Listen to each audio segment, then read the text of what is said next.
Isn't it, excuse me, isn't it amazing how people put money in banks, how people put gasoline in cars, how people put envelopes into the mail, and but how people don't put much thought into thinking. I'm amazed. I'm amazed at how, the way that we were brought up. We were brought up to put a lot into things that we don't get a lot back out of, but we put a lot into it. And then the one thing that we guarantee to get a lot back out of, we don't put much into, and that's thinking. If we put a lot of thought into thinking, we'd be some very, very wealthy people. Very wealthy people. If it's one thing that the state doesn't want you to do, one thing that the state doesn't want me to do, one thing that the wealthy elite doesn't want you doing, one thing that the wealthy elite, they don't want me doing. They don't want us to put a lot of thought into thinking. They want us to be thought, they want us to be thought for instead of us to be doing the thinking up of things. So in today's video, I'm going to show you three ways, or well, I'm going to show you several ways, I should say, to increase your thinking capacity so that you can create your own wealth, because wealth is created from thoughts. All right. So everybody put WT in the chat. I'm going to teach you a lot of wealthy thinking. Okay. There are ways that you have to make money because the money is just a byproduct for which you're thinking. And that's why the Bible says, as a man thinketh in his heart, so is he. So come on, let's let's get it together. WT. Let's go over some wealth thoughts today. And let's see how that we can create our own money from our own thinking. I'm telling you, the money in your bank account right now, the money in your crypto account right now, the money in your shoebox right now, your money wherever it is right now, it ain't nothing but the twin of your thinking. You thought up all that money, and most of the time, the reason it's so low is because you didn't create the money, you didn't create the thoughts. The thoughts were just passed to you. All right. So passed down thoughts of PDT. Could everybody put PDT in the chat? This is how most people are operating. Okay. PDT. Everybody put in the chat. PDT. PDT. Pass down thoughts. And I want you to stop this. I don't want y'all living like this. I want y'all to create your own money. I want you to create your own wealth. Listen, if two people had a choice of creating a money press, would you want somebody creating the money and it was a choice between the two of you all? Don't you want to create the money yourself? And this money is created, literally created by us thinking for ourselves instead of somebody else thinking for us. Because people are right now, as we sit here and talk to each other right now, people are planning for the next 50 years, the next 100 years, how they're going to keep their positions that they have and how you're going to stay in the position that you're in because they are thinking things through. And we have a problem with thinking things through because we've been taught to let other people think for us. And I'm saying enough of these passed down thoughts. Because of these passed down thoughts, you have passed down poverty. Passed down thoughts equals passed down poverty. And I don't know about you, but I don't want nobody passing no poverty down to me. I mean, my family been broke long enough. We've been broke ever since we came over here to America and got off the slave boats 500 years ago. Okay, 500 years of brokenness is enough. You hear what I'm talking about? I'm not gonna let nobody think for me. I'm like, enough is enough. Okay, y'all intimidated my mother, intimidated my grandmother, my grandfather, my great grandmother, my great grandfather, my great great grandmother, my great great grandfather. You intimidated the way that they think because they were just trying to survive without getting lynched and beat, you know. So, so it is what it is. But we're not in no era right now where we got to walk around being worried about lynched and can't walk up and down the street. So we got time to breathe now. All right. We got time to think now. And thinking is what we ought to be doing. Because as a man thinketh in his heart, so is he. So let me give you a couple of ideas. All right. So the first thing I want you to understand is that all thoughts that wait a minute before we get to that. I'm gonna give you get ready to get a pen and a paper. I'm gonna show you an exercise to do. And I'm gonna show you an exercise that you can do at your company. an exercise that you can do with your kids, an exercise that you can do at your business, or an exercise that you can do at your organization. So get an ink pen out if you're able to. And I'm gonna show you how to do something. You're gonna write 3 columns down. All right. So just get ready to write 3 columns down. And I'm gonna teach you something that you've never been taught in your life. Okay. They don't teach it in corporate America. They don't teach it in colleges. They don't teach it. They don't teach it nowhere. All right.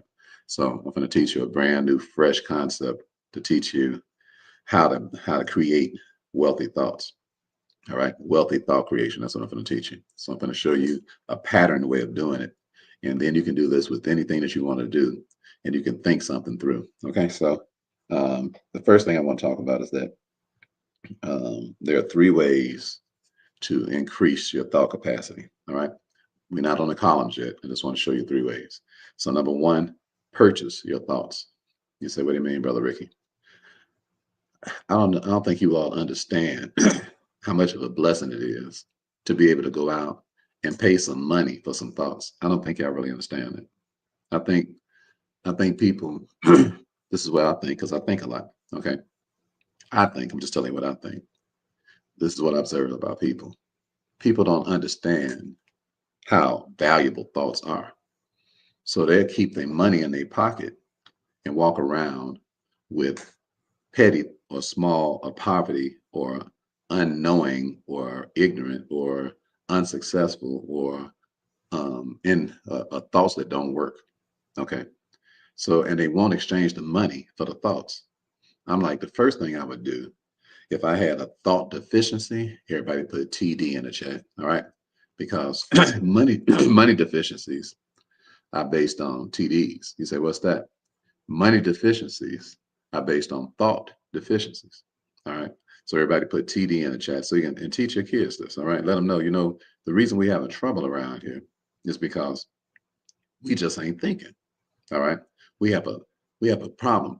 We have thought deficiencies in this household. We got thought deficiencies in this business. We got thought deficiencies in this organization. How do you know? Because when you sit down with everybody and you ask everybody, what's your thoughts? Most people start scratching their head and they start looking like a deer in the headlights and they look confused. Sometimes a person even looks like they're about to have a headache. Why? Because you've been trained through the system. The Federal Reserve System has trained you not to think and not to put a lot of thought into the thinking. So when you have to really sit down and think and put thought into the thinking, most people just don't have that many ideas. So it's a thought deficiency that's taking place. And the first thing I would do to get rid of a thought deficiency is I would go out and purchase some thoughts. You say, what do you mean? I mean, I would actually use money to buy some thoughts. The first thing I did when I made a $13,000 check,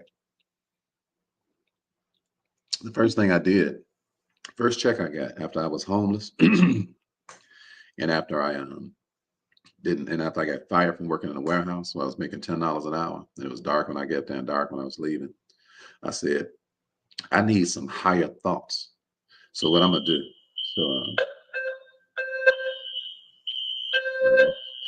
somebody can pull it online.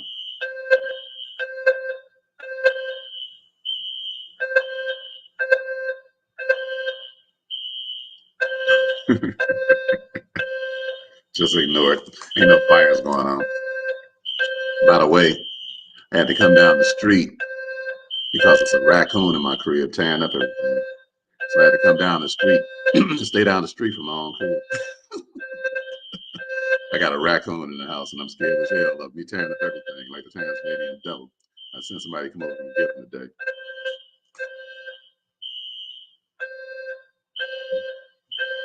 Just be patient. We'll wait a couple of seconds.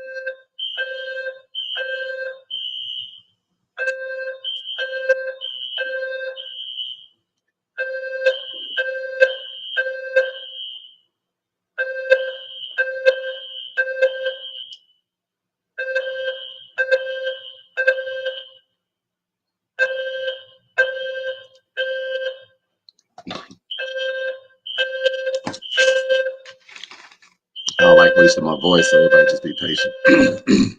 He said just when he's getting started. Disruptions don't bother me. I remember when I used to have to deal with What you say, baby? Shantice, you remind me of you know, our grandmama and them was. Every time something happened, they say, "It's the devil." Ain't nobody but the devil. It ain't the devil. It's the fire alarm.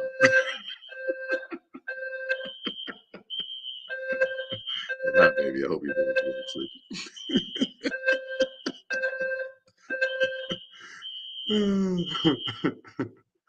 All right. I think they got it. All right. See how patient you need to be. Everybody put patience in the chat. See how sometimes you just need to be patient. Don't be tripping.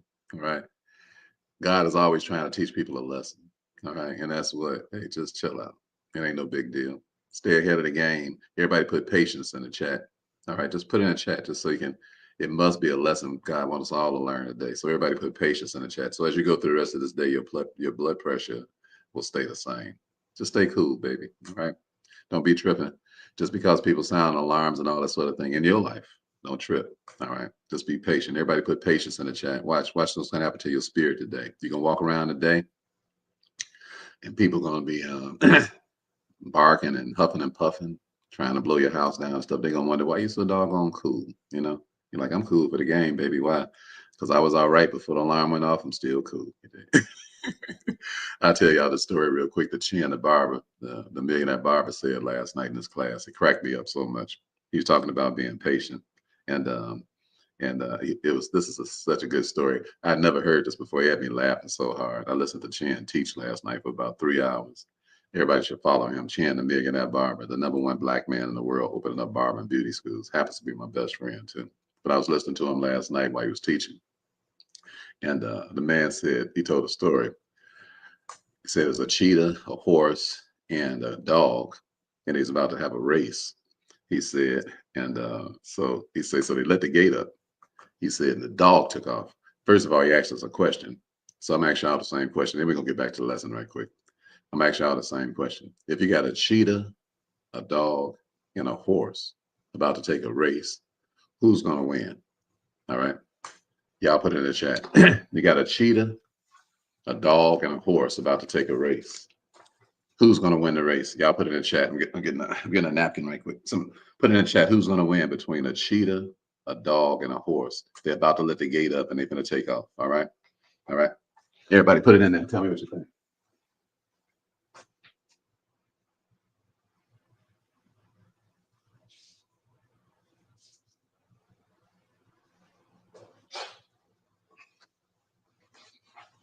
All right.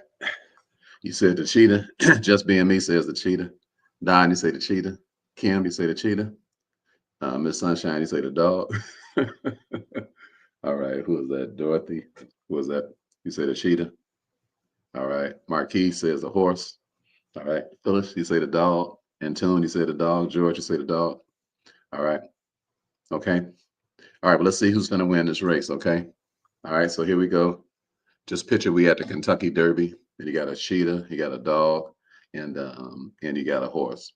So they take off, right? So they open up the gate. The dog gallops out, and the dog looked like he got it going on, right? And then here comes the horse, and the horse is taking over. And then you look up, and guess where the cheetah is? The cheetah ain't even left. You say, what's going on? The cheetah is still sitting in the gate. You say, what's going on? Just give him a head start? No, the cheetah decided what? It ain't even worth his time to race a horse and to race a dog. Why? Because they ain't even in this league. Did you hear what I said? Sometimes, the best thing you possibly do is do nothing. Everything that happens, it doesn't even merit what your attention. And if I was you and you was a cheetah and you run that fast, I would do just what Millionaire Barber taught us last night. I wouldn't even race a dog. I wouldn't even race a horse. All right, somebody put it in the chat. Somebody put in the chat, say you just helped me. All right, go ahead, put in the chat, say you just helped me, brother Rick. Some of y'all are cheaters and you run around racing dogs and horses. Boy, thank you, Millionaire Barber. I want to thank you again publicly. And everybody around the world want to say thank you, brother, because you just taught us an amazing lesson. When alarms go off and everybody's in panic mode, just sit still. All right. That the Bible say they that wait upon the Lord, he shall renew their strength. They shall mount up with the wings of eagles. They should run and not be weary. They should walk and not faint. So sometimes the best move you can possibly make is you don't do nothing. All right. Don't let other people's emergencies become your urgency. All right. You're a cheetah, and that's a race that's what not even worth running. All right. So let's get back to these ideas today. We're talking about wealthy thinking, and let me just read a few things to you. The first thing is that I would purchase my thoughts if I was you. I purchased a lot of thoughts over the last 3 years. I've made over $1.2 million in thought purchasing. You say, what do you mean? I paid people. I paid people who had higher thoughts than I had. And I was so glad that they took the money. I was like, you all have made me an extremely thoughtful man. I can think my way into deal after deal after deal, and I could think a deal through and see if it makes any sense to do. All right. And because of being willing to pay money for the thoughts, I was able to take the $1 million and turn it into $10 million. Why? Because the thoughts are higher than the money. Are y'all hearing what I'm talking about? Excuse me. Everybody put HT in the chat. It's time for some higher thoughts. Only reason people have low money is because they got low thoughts. They just haven't thought things through. They just don't know how to do things. So if you take my money to give me some higher thoughts, you can have the money. Why? Because I don't want no low money. I want high money. So that means I'd be willing to take the little money I got, because $1 million is a lot lower than 10 million. So, and I want 100 million now. So that means I need to do, I need to learn what to do with, I need to pay 10 million so I can get 100 million now. So now I'm looking to see, how do I pay 10 million so I can get some $100 million thoughts? Because the money comes from the thoughts. All right. So T equals M. So thoughts equal money. People trying to get some money, I'm like, your thoughts ain't right. You ain't gonna never have no money. Your thoughts ain't high enough. And most of the time, the reason your thoughts ain't high enough is because you won't do the number one thing. The number one thing is to literally pay somebody for some higher thoughts, because you holding on to that money. And I'm talking about wealth today. And wealthy thinking, it means that a person understands that you know more than I know. And what I'm not going to do is I'm not going to let you walk around with all that knowledge in your head that I could have in my head if I just paid you for it. But see, the problem is that we actually go out and pay for lower thoughts. You say, why is that? Because most of us have been taught through the colleges and the institutions, and we've learned things from people, and we came out broke.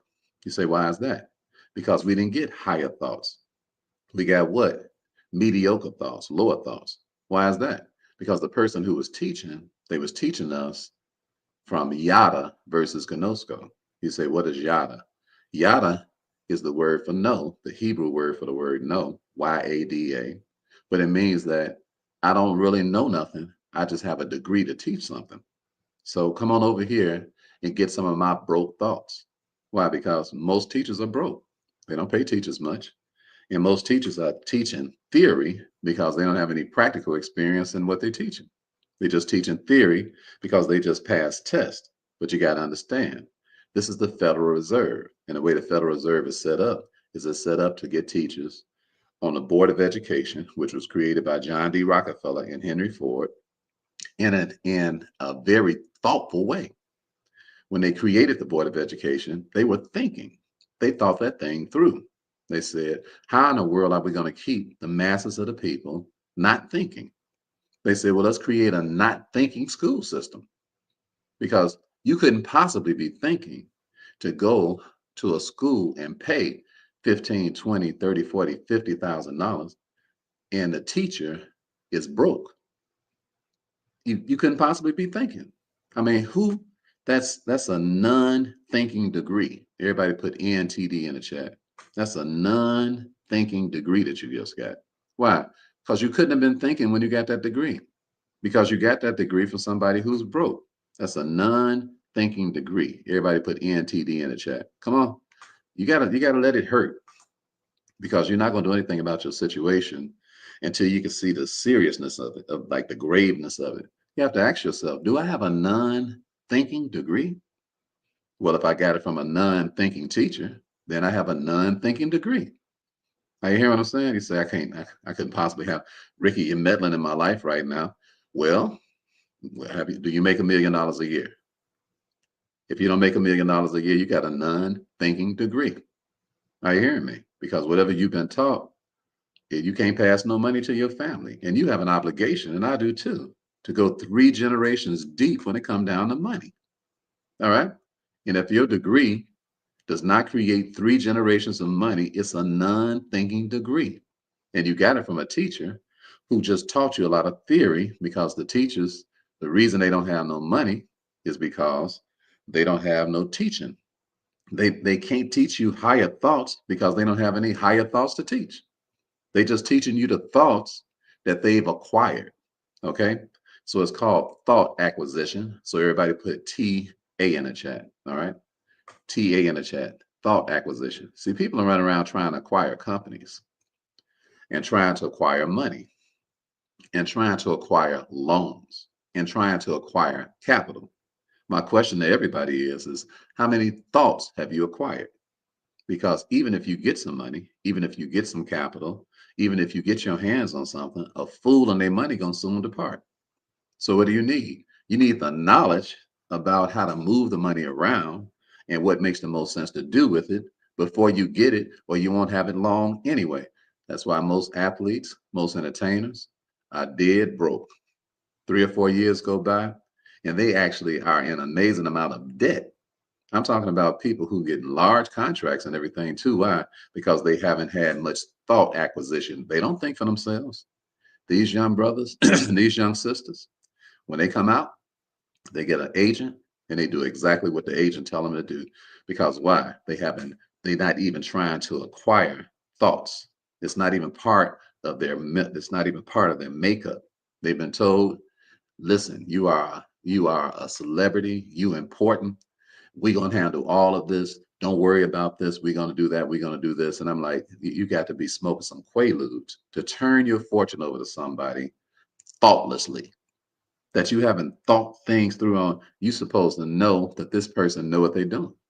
Why? Because you acquire some thoughts from somebody who is like impartial um towards kissing your behind. See, people who get contracts and stuff, they get their butt kissed a lot. And because they get their butt kissed a lot, they are easy to stroke. And because they're easy to stroke, they are financially illiterate. And because they're financially illiterate, they just a sucker, and they get played like a sucker. You take Michael Jackson, for example, an entertainer of the highest proportions, the number one entertainer probably in the history of time. Chance, I doubt if anybody can even refute that. The number one entertainer in the world and probably in the history of time, black, white, Chinese, whatever, known all over the world. However, he's got a lawyer and another cat that runs his entertainment business. And he decides to do what? Allow them to be the trustees of his revocable trust. First of all, why does this man have a revocable trust? The number one entertainer in the world. A revocable trust ain't nothing but a glorified will. But what? He hasn't acquired a high level of thinking. Michael was thinking at a very low level.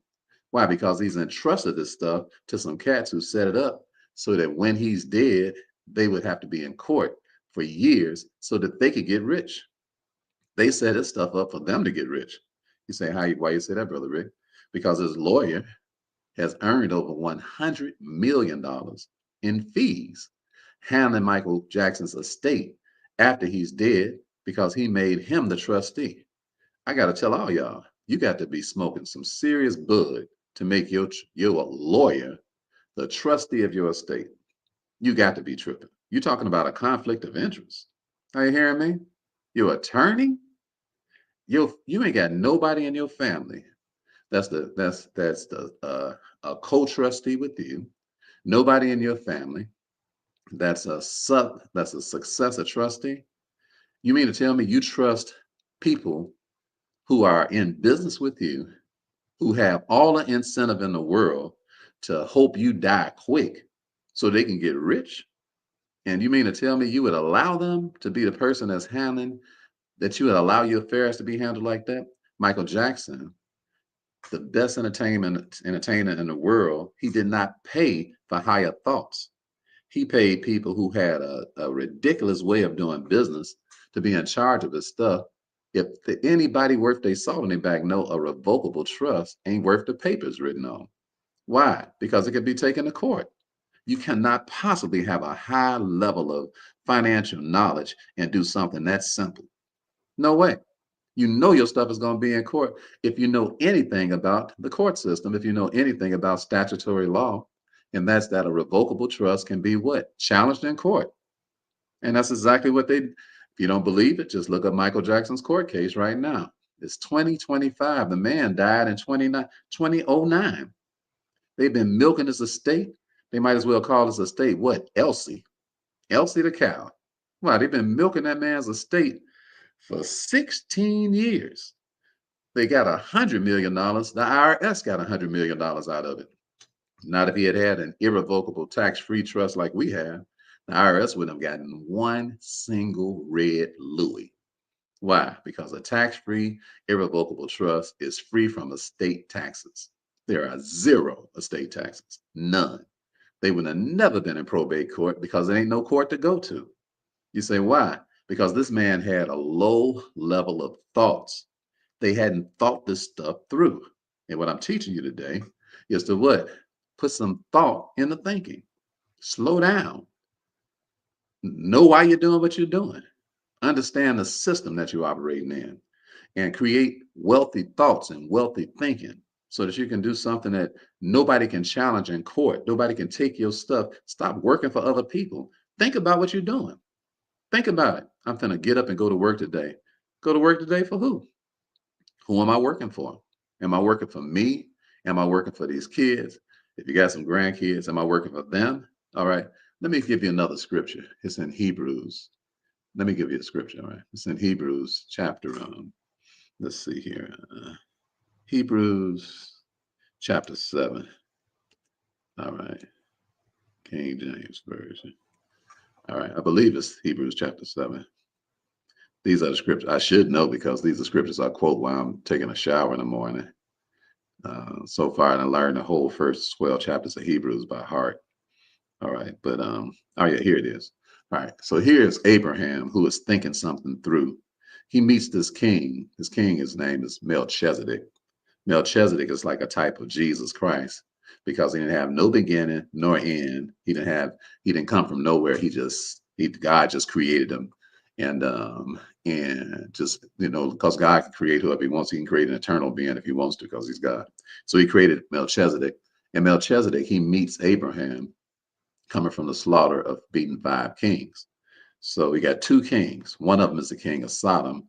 He tried to get Abraham to allow Abraham to take gifts from him. Abraham, like, I don't get down the way you get down. You don't represent what I represent. You run a witchcraft country. So no, I want nothing from you. I don't even want a shoe latch from you.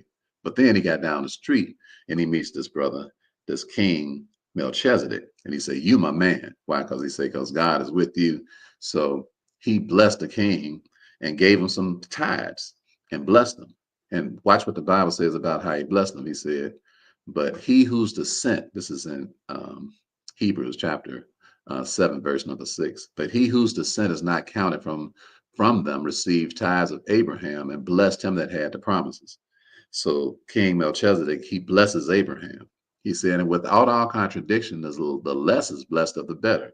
So Melchizedek has a higher standing with God than Abraham, but he blesses Abraham so that he can lift up Abraham's status with God. He says, and here men that die receive tithes. He said, but there he receiveth them of whom it is witness that he liveth. All right. So he received tithes of Melchizedek, who the Bible says was never born and never died. All right. Because he's like a type of Christ. He says, and this is what I want to get to though. I know this is deep. You got to rewind this video And you need to read Hebrews because you ain't going to keep up with all this stuff right now unless you actually study the book of Hebrews. And here's here's verse number 9, Hebrews chapter 7. This is where I want to go to. He says, and as I so say, Levi also, who receiveth tithes, paid tithes in Abraham, for he was yet in the loins of his father when Melchizedek blessed him. So you say, what's the point? The point is this. Abraham comes back from this war and he's thinking, and he's putting some thought into thinking. He says, listen, if I want my grandson to be all right, and his grandson is Levi, okay? He said, if I want Levi to be okay, well, I'm going to bless this mighty man of God, Melchizedek. I'm going to bless him right now so that Levi will be all right. He said, so Levi was paying tithes and he wasn't even born, all right? Everybody put UT in the chat, unborn tithes. I'm telling you, we need to think things through. Once you start thinking things through, you become wealthy. He ain't just thinking about him. He's thinking about Levi, who ain't even born yet. What the heck? Isaac wasn't even born yet. He's just doing all this stuff just based on the promises of God, and promised him that he's going to be as far as that if you can look up and see the stars, that's the way you're going to be blessed. He done promised him. He ain't even got a kid yet. And he's what? He's paying tithes to a man, Melchizedek, on behalf. So Levi is in his loins. I'm talking about Levi ain't even on the streets yet. Would you listen? Are y'all listening to me? Put I'm listening in the chat if you're listening to me. Put I'm listening. Okay. The way wealth works is that I ain't thinking about Ricky. I'm thinking about kids whose names I don't even know yet. Are you listening to me? Why? Because those kids are paying tithes right now. They're paying tithes right now, and they're not even born. You say, what do you mean, Brother Ricky? Why? Because I'm blessing everybody God tell me to bless. All right. God told Abraham to bless Melchizedek. Are you listening to me? I'm blessing everybody God tell me to bless. Why? Because my unborn kids, they paying tithes right now because I'm thinking this thing through. I'm not just thinking about me. I'm thinking about them. And I'm telling you today, put some thought into thinking and watch what'll start happening to you. You become a very wealthy individual because God is honoring your thoughtful thinking. Most of us, unfortunately, we're not thinking thoughtfully. We're not thinking things through. How do I know? Because y'all haven't even had dinner with your family to talk about what's going to be going on 50 years from now. And y'all just running back and forth. Y'all not even sitting down at the dinner table, even talking to each other. Are you hearing me? You're not having what? Thoughtful conversations with each other. Are you listening to me?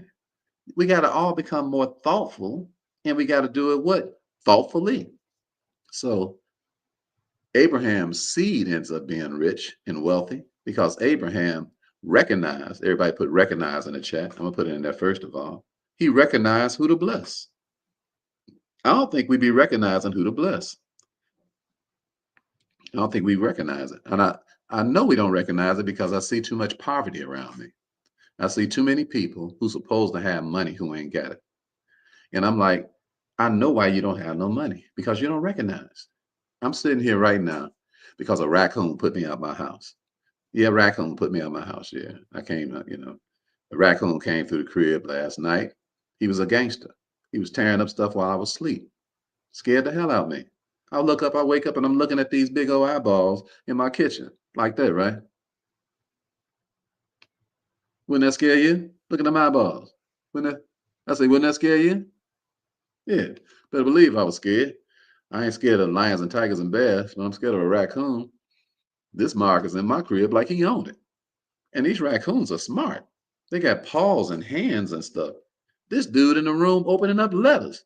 I thought for sure somebody broke in. I'm like, what the hell? Is he opening up the checks? Like, what the hell is going on? So he punked me. He punked me out my own crib. I'm a few minutes away from my crib right now. Because until the dudes come over there to get them out today, I ain't going back. Hey, call me whatever you want to call me. Call me whatever you want to call me. But call me a punk if you want to, but at least put RP in the chat.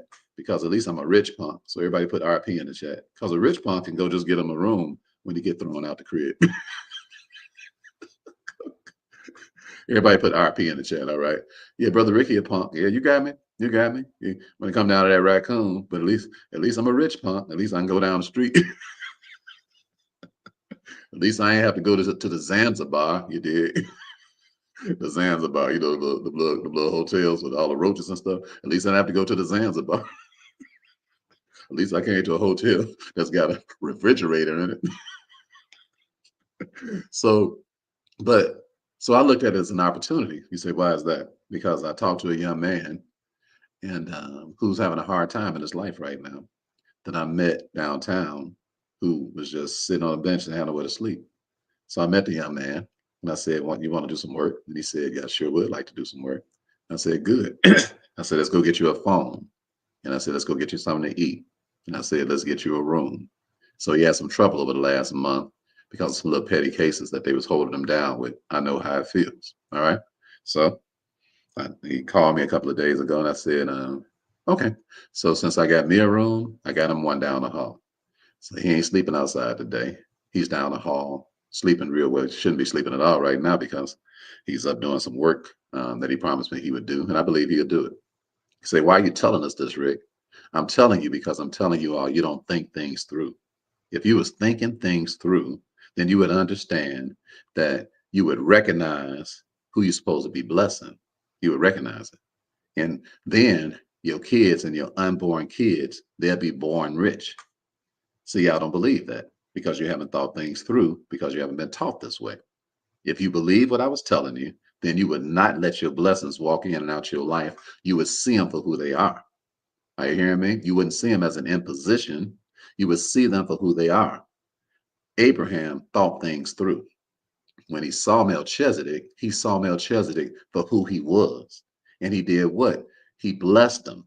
All right. He took his money out of his pocket and he gave the man some of his money. He gave him 10% of everything that he had. All right. And then Melchizedek blessed him. But he didn't just bless him. He blessed Levi, who wasn't even born yet. All right. Is this too much for you? Can y'all keep up? If you're keeping up, put I'm keeping up in the chat and I keep going. Or I just go on to the next point because some of y'all don't know, y'all might not read the Bible.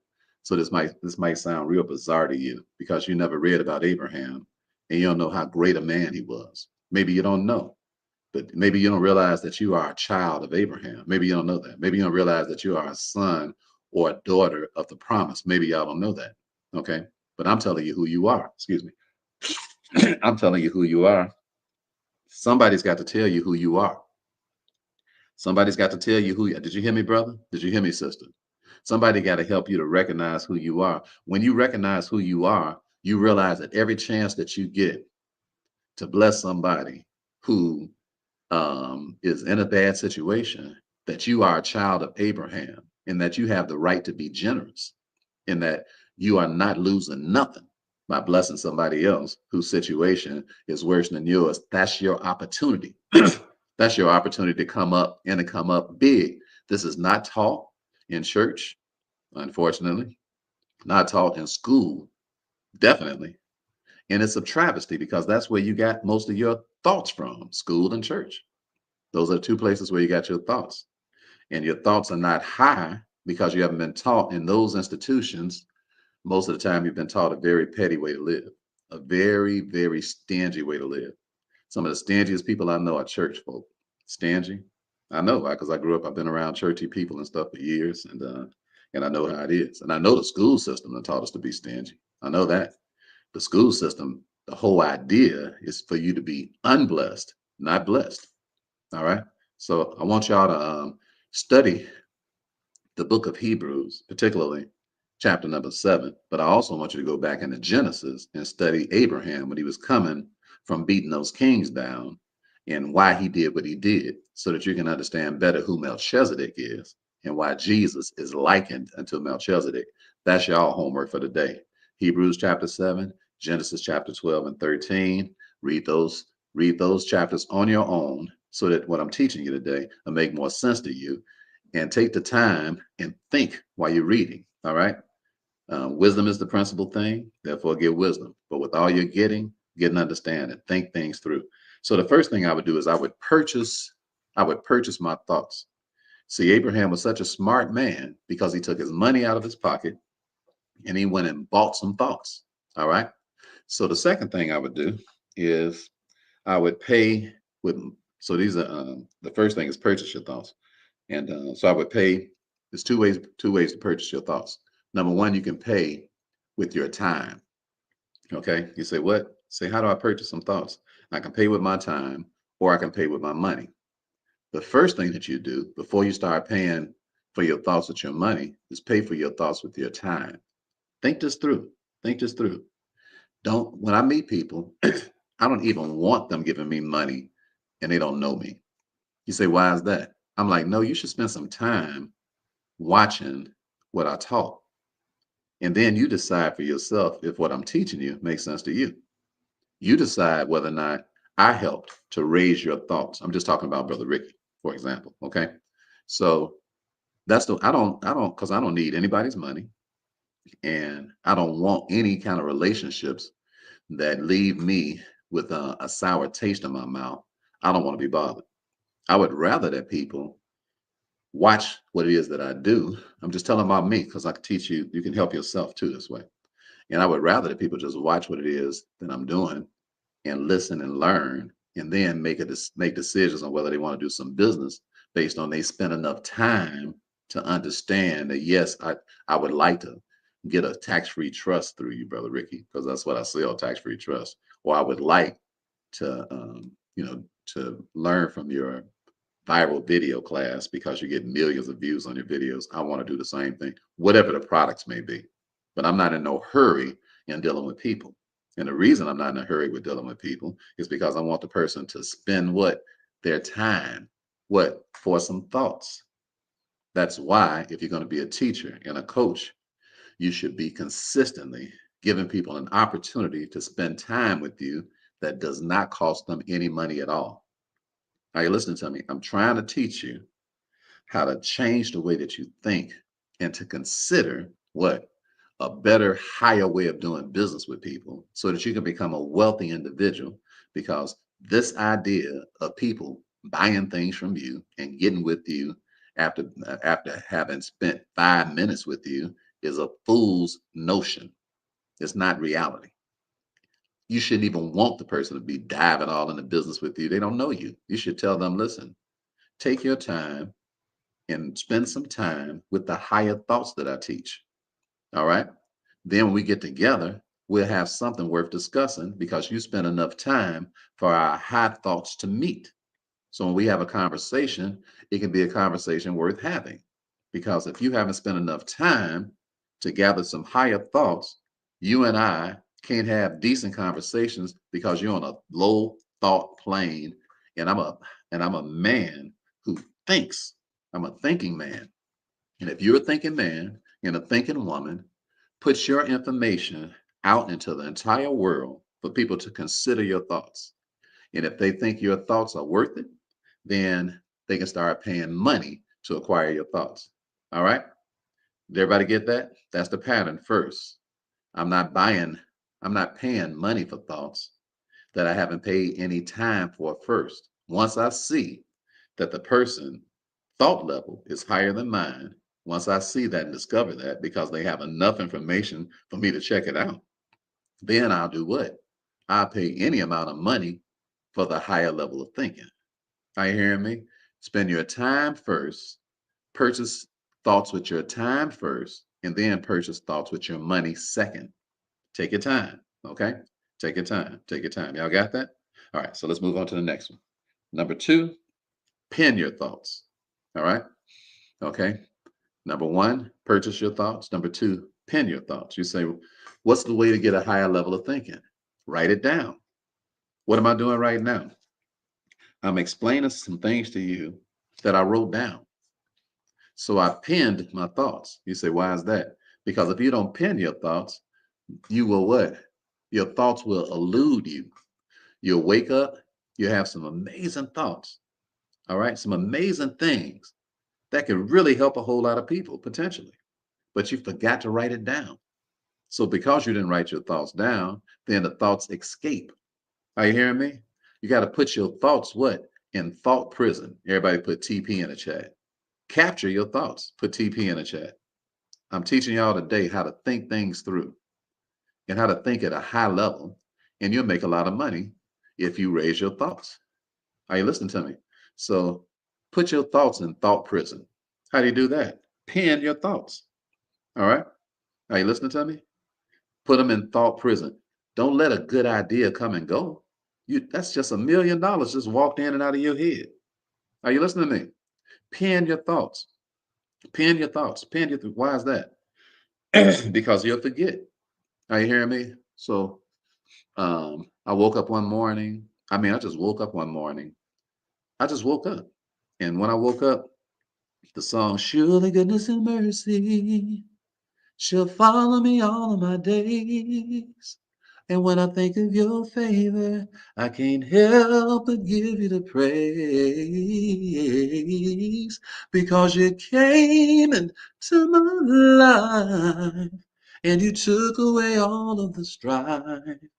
And surely goodness and mercy, it shall follow me, and it shall follow me. Surely goodness and mercy shall follow me. You know what I did? I said, oh man, oh, whoa, whoa, whoa. I just woke up, I just wake up to the goodness of God. So I'm just like, man, God's so good. Until what? Songs just started coming in my brain. So I hurried up and I grabbed a pen. And I said, what? I said, wait a minute now. I said, what? That's why I started writing down. I started penning the thought. I got me my phone out real quick and started recording it. Why? Because I don't want the thought to escape. I got a question for all of you. How many multi-million-dollar thoughts have come into your brain and left because you just wouldn't write them down? I got to ask you that. Are you penning your thoughts? How many amazing things are going on in your head right now and you're not penning it?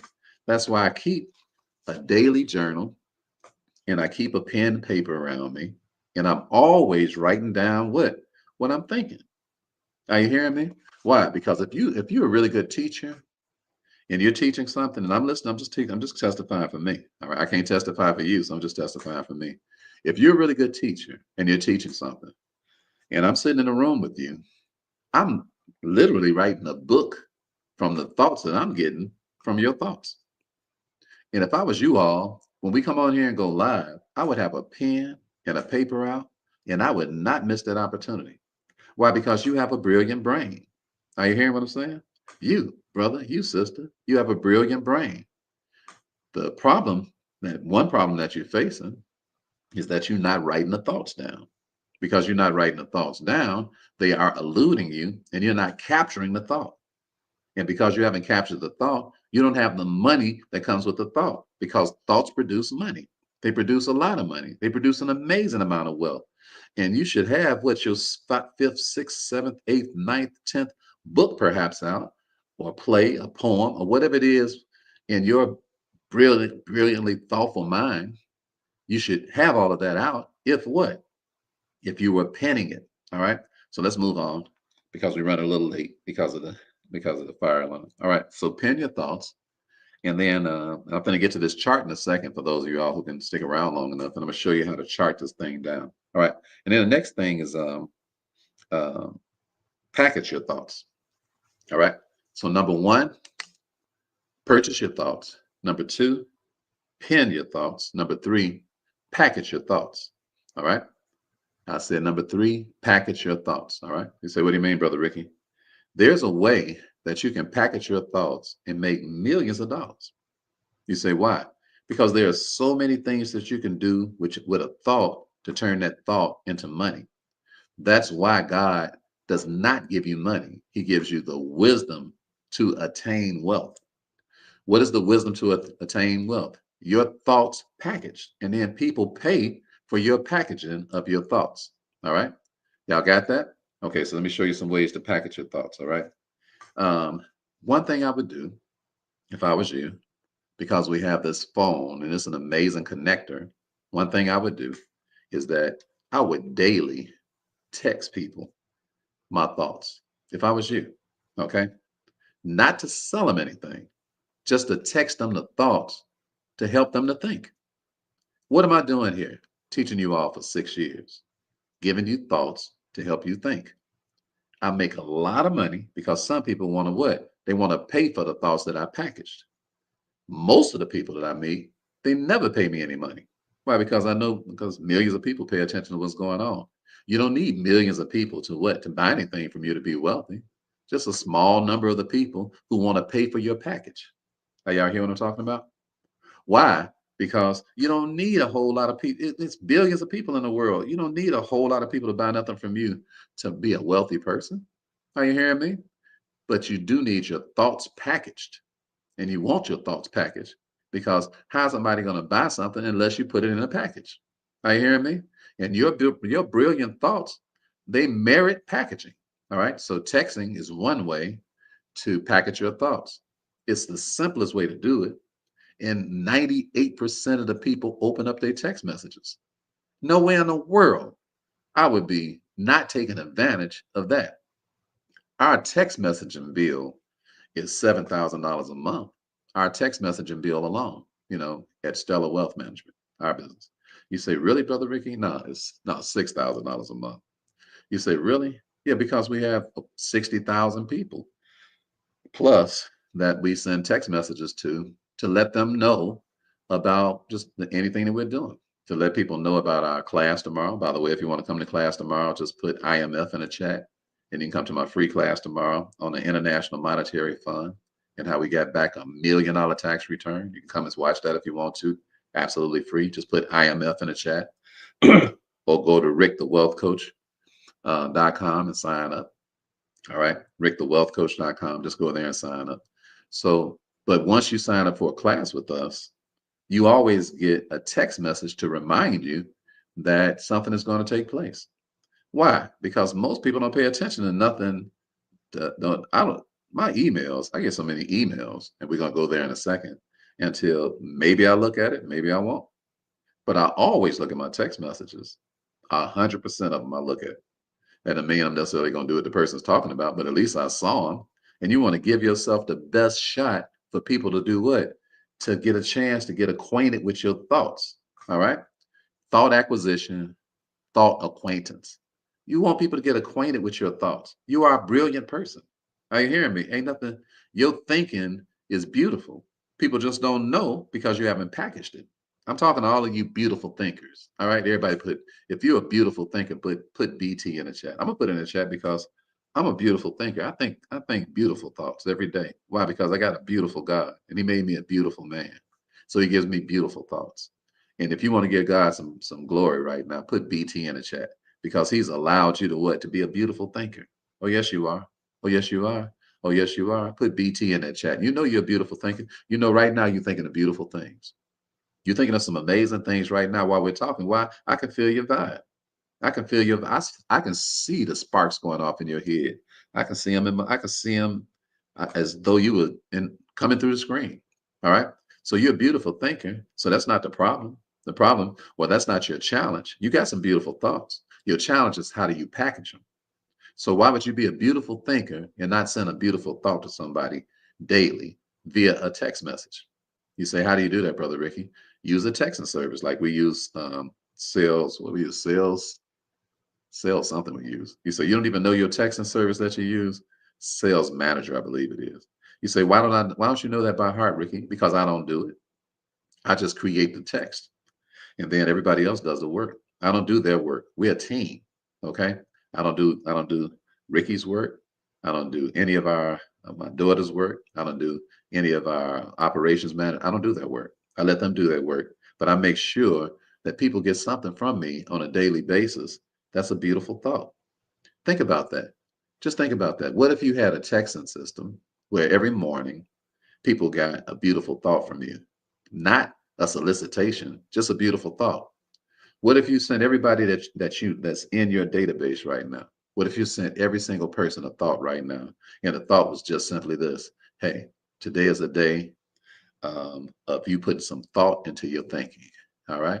And congratulations to you because your thoughts are about to produce the income that it merits.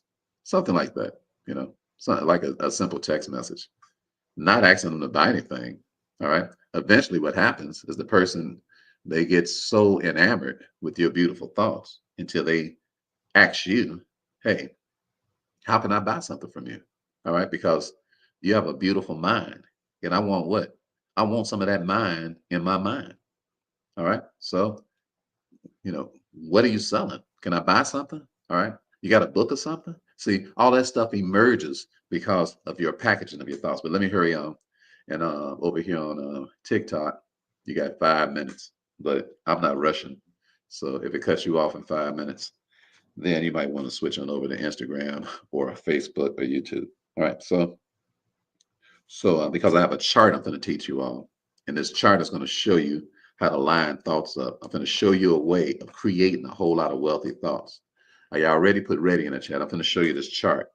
I'm going to give you 3 more ways, first of all, to package your thoughts, and then I'm going to show you a chart. This is going to blow your mind. I never showed this to anybody. I haven't even taught this to my inner circle. All right. So you're going to get it today. All right. This is a good tape for you to review. And this is a good rate. This is a good way for you to teach a whole group of people. I'm telling you, right? This will make it simple how to come up with high thoughts, but a simple way of doing it, a charted way of doing it. Okay. So let me give you a couple more. First of all, so emails are a great way to package your thoughts. All right. Text messages are better because more people are going to read them.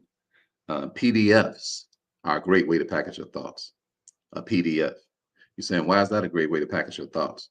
Because a PDF, and I would give out all my PDFs for free if I was you. Excuse me. You say, why is that, Ricky? I would do that because when people read your PDF, they are reading your thoughts, and your PDF inside of it can give them the opportunity to buy your thoughts. All right. My PDFs typically have links inside of them that gives people an opportunity to buy a book or join a challenge or do something that we're doing. All right. The PDF itself is exactly what I told somebody.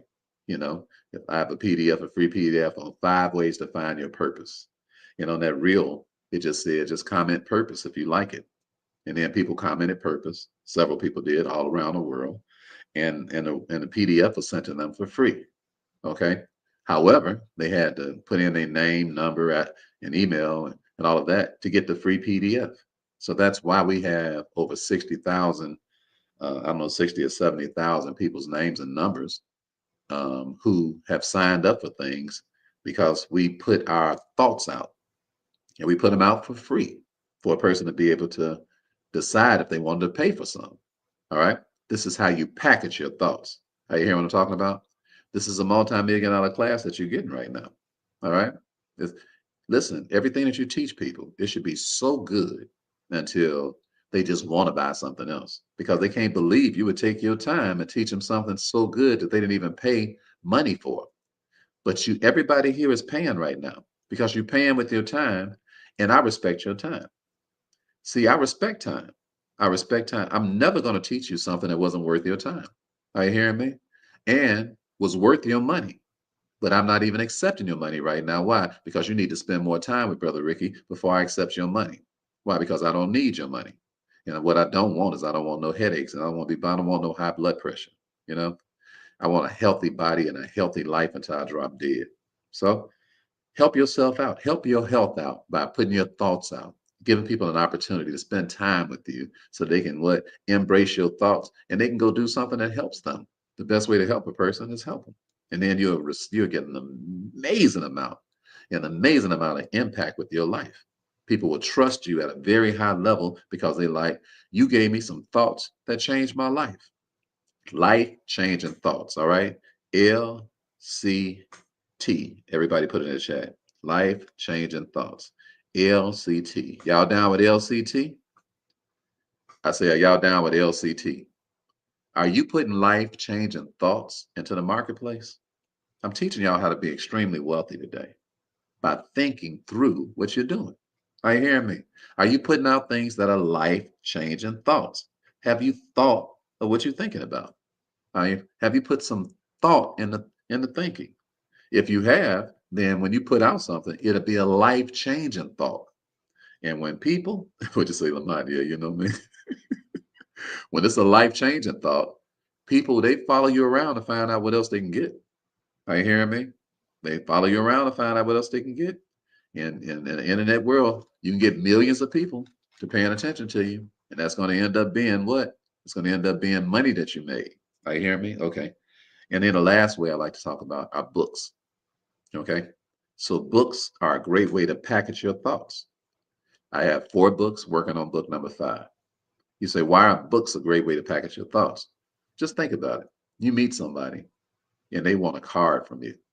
You're like, well, I don't have cards. They say, you don't have any cards, Brother Ricky? I'm like, no, because I don't really pass out my number to people I don't know. They say, why is that? I'm like, because I don't know you. They say, yeah, but I want to get to know you. I'm like, yeah, but you can't get to know me on your terms. Why? Because I have too many thoughts to be talking to you on your terms. And I have too many people to be helping. I'm teaching you all how to I'm teaching you how to respect yourself and how to respect your time because you all are still doing business in an era that's gone by. You're walking around with business cards. But the reason that you got business cards is because you haven't packaged your thoughts. If you had packaged your thoughts, then the way they have to get in touch with you is that they have to go to the sites that you have and do what? Observe your thoughts. And then what? Go down through the funnel that you have and go down through the different things that you have to give. And they can decide if they want to buy something. If they want to buy something, then they can come to whatever it is that you do. Wherever you, whatever your, like I have a challenge, the financial IQ challenge. If a person wants to like buy a trust, like what my major thing that we do, create tax-free trust with people, totally change a person's life, have them live in a private life instead of all the crazy stuff that happened to Michael Jackson. In order for that to happen to a person, there's a vetting system that takes place. So in the vetting system, no, you cannot have my phone number. Why? Because I don't know you, I have 10 children, 10 grandchildren, and plenty socializing to do. I don't have a social problem. Okay. So I don't need to be socializing with you. If we're going to talk and get to know each other, if it's ever going to be social, it's going to be business first. Unless I just really like you as a person, I just give you my phone number because I just like you as a person. All right. But I'm not passing out cards. Why? Because if you want to learn about me, go read a book. If the person doesn't want to take the time to read a book, they're not a good person to be connected with anyway because they're too lazy to read. Why would you, a person that's given over the thought, want to have friendships with people who are not given over the thought? Why would you even want to hook up? That's my question. I'm saying raise your standards, okay? And let people know that I'm a thoughtful man. I'm a thoughtful woman. I put what? Thinking into my thoughts. I'm careful about how I'm doing stuff. This stuff is not luck and happenstance. I got trained at high levels with people and I have an ecosystem. This is you. I'm talking about you. I'm talking about this. This should be your testimony that I am a trained individual who loves to learn. And because I'm a trained individual who loves to learn, I've learned protocol. And a protocol has taught me that walking around with some business cards is country as hell and outdated. And what? That ain't the way to be getting in touch with people. I got an online presence. This is you. I'm just talking about you. This could be your testimony. All right. And if you want this to be your testimony, just start working on the things that I'm teaching today. All right. And put some thought into what you're thinking and package your thoughts. And one of the best ways to package your thoughts is to have a book or 2 or 3 or 4. All right. So here's my last points. Okay. I don't know if y'all gonna make it over here on TikTok. I don't know if y'all gonna be able to make the cut because this is a teaching and we've been an hour so far, and this is about an hour and a half teaching. So you might have to bail out. All right. But for the rest of you all on YouTube and everything, let's keep it going. And if you're on TikTok, I would go over to my YouTube channel and rewatch this because y'all gonna lose a lot of money if you don't. You're gonna lose a lot of money because I'm not done. All right. So you're gonna lose a lot of money. All right. So listen to this. Come with all thoughts come with more thoughts. All right. I want to teach y'all, and I'm going to teach y'all a pattern of how to increase your thought capacity so you can make a lot of money. All right. So all thoughts come with other thoughts. That's a fact. You say, how do you know that? All right. Because of Matthew chapter 12. The Bible says, when an unclean spirit leaves out of a man, He goes down the street trying to find another house to come into. He says when he can't find nobody else's house to come into, he go get what? 7 more of his friends, more wicked than him, and he brings them back to that man's house. All this is talking about is what? Thoughts. When an unclean spirit or an unclean thought leaves them, because we do everything based on what we're thinking. All right. So let's stop with all the hocus pocus. This is Jesus talking about thinking. All right. So when an unclean thought leaves a man's head or a woman, and it goes down the street, can't find nobody here to mess up, it comes back to that original house that it was in. And when he finds that house swept and garnished, they say, what? Come on, homies, party over here. And they bring all of these crazy thoughts back into that individual's head because that individual has not guarded his head what? With what? Higher thoughts. So they bring in all their low down thoughts. And then the Bible says that that man's state is worse on the second hand than it was before the crazy thoughts even departed. So thoughts never come by themselves. They always come what? With a party, all right? Everybody put TP in the chat. We're gonna have a thought party right now. I'm gonna teach you how to have a thought party because there are somebody's partying in your head right now. So I'm just gonna teach you some proper thoughts because you ain't got no singular thought going on through your head. We've been talking for an hour and 6 minutes right now, and you've had a plethora of thoughts. Those of y'all who've been listening all this time, you've had all kind of stuff running through your head. I know I'm telling the truth. I ain't got to ask you for no amen. All right. And ain't no way in the world you're going to tell me you had one thought while we've been talking. That's not how thinking goes. All right. Thoughts what? It's a thought party. What going on in your head right now? So let's get control of the thought party. Let's be the ones who are in control of the thoughts. Let's invite in the thoughts that we want and let's throw out the ones that we don't want. Okay.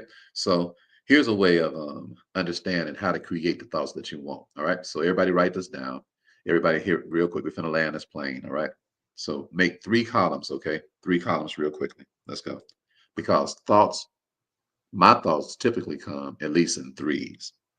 And I believe that the average human being, when they get one thought, that they get at least 3 to go, 3 of them. So you say, Brother Ricky, I'm having a hard time coming up with my book. I'm having a hard time coming up with this. I'm having a hard time coming. I'm just having a hard time. I say, well, you really, if you want to have 90 thoughts, you really only need to come up with 30 because those 30 will bring the other 60 with them. That's the way thoughts are. Are y'all hear what I'm saying? So let me prove it to you. Let me give you some ideas. Here goes some good things that you can do. And if you do the first thing, the second 2 thoughts will just come along with it. All right. So write down 3 columns. Okay. All right. 3 columns. Okay. All right. And at the top, put thought process at the top. So here are 3 columns. And this is how you can process thoughts. Or in other words, this is how we're going to create our own money. Ain't y'all ready to create your own? I'm so glad I create my own money. I'm so glad that God gave me control to create my own money. I'm so glad. All right. Who is man that thou art mindful of him, or the son of man that thou visitest him? Thou madest him a little lower than the angels, thou crownest him with glory and honor, and didst set him over the works of thine own hands. Who is the works of God's own hands? We are. And who did he set over control of his own hands? Us. We the only creature on the face of the earth that's got control over us. The lions and the tigers and the bears and all that sort of a thing, they just come and go with how they ordered. But we actually have thoughts. All right. We actually think up things. Are you hear what I'm talking about? And what a beautiful thing that God to be so mindful of us until he gave us a brain that can think. So he gave us what? Control over us. Who is man that thou art mindful of him, or the son of man that thou visitest him? Thou madest us a little lower than the angels, thou crownest us with glory and honor, and didst set us over the works of thy hands. We are over the works of God's hands. God's work is us, and we are over it. You have control of your thoughts. I have control over my thoughts. Nobody else. Once you conclude that, then you'll do what? You'll realize that what? I got the privilege of thinking. So here's a column, and I'm going to show you how to create a lot of thoughts, a plethora of thoughts in these columns, and because they typically come in threes. All right. So in column number 1, let's say that you think up a reel. All right. So put reel in column number 1. That reel, it turns into, let's say, a play. These are just examples. Okay. All right. And then, so in column number 2, put play. And then your play, it turns into what? A movie. So what? You just had an idea for a reel. And then it came along and turned and emerged into a play. And eventually that emerged into a movie. How do I know? Because I've had people approach me lately asking me if I want to turn my play, The Hustler, into a movie.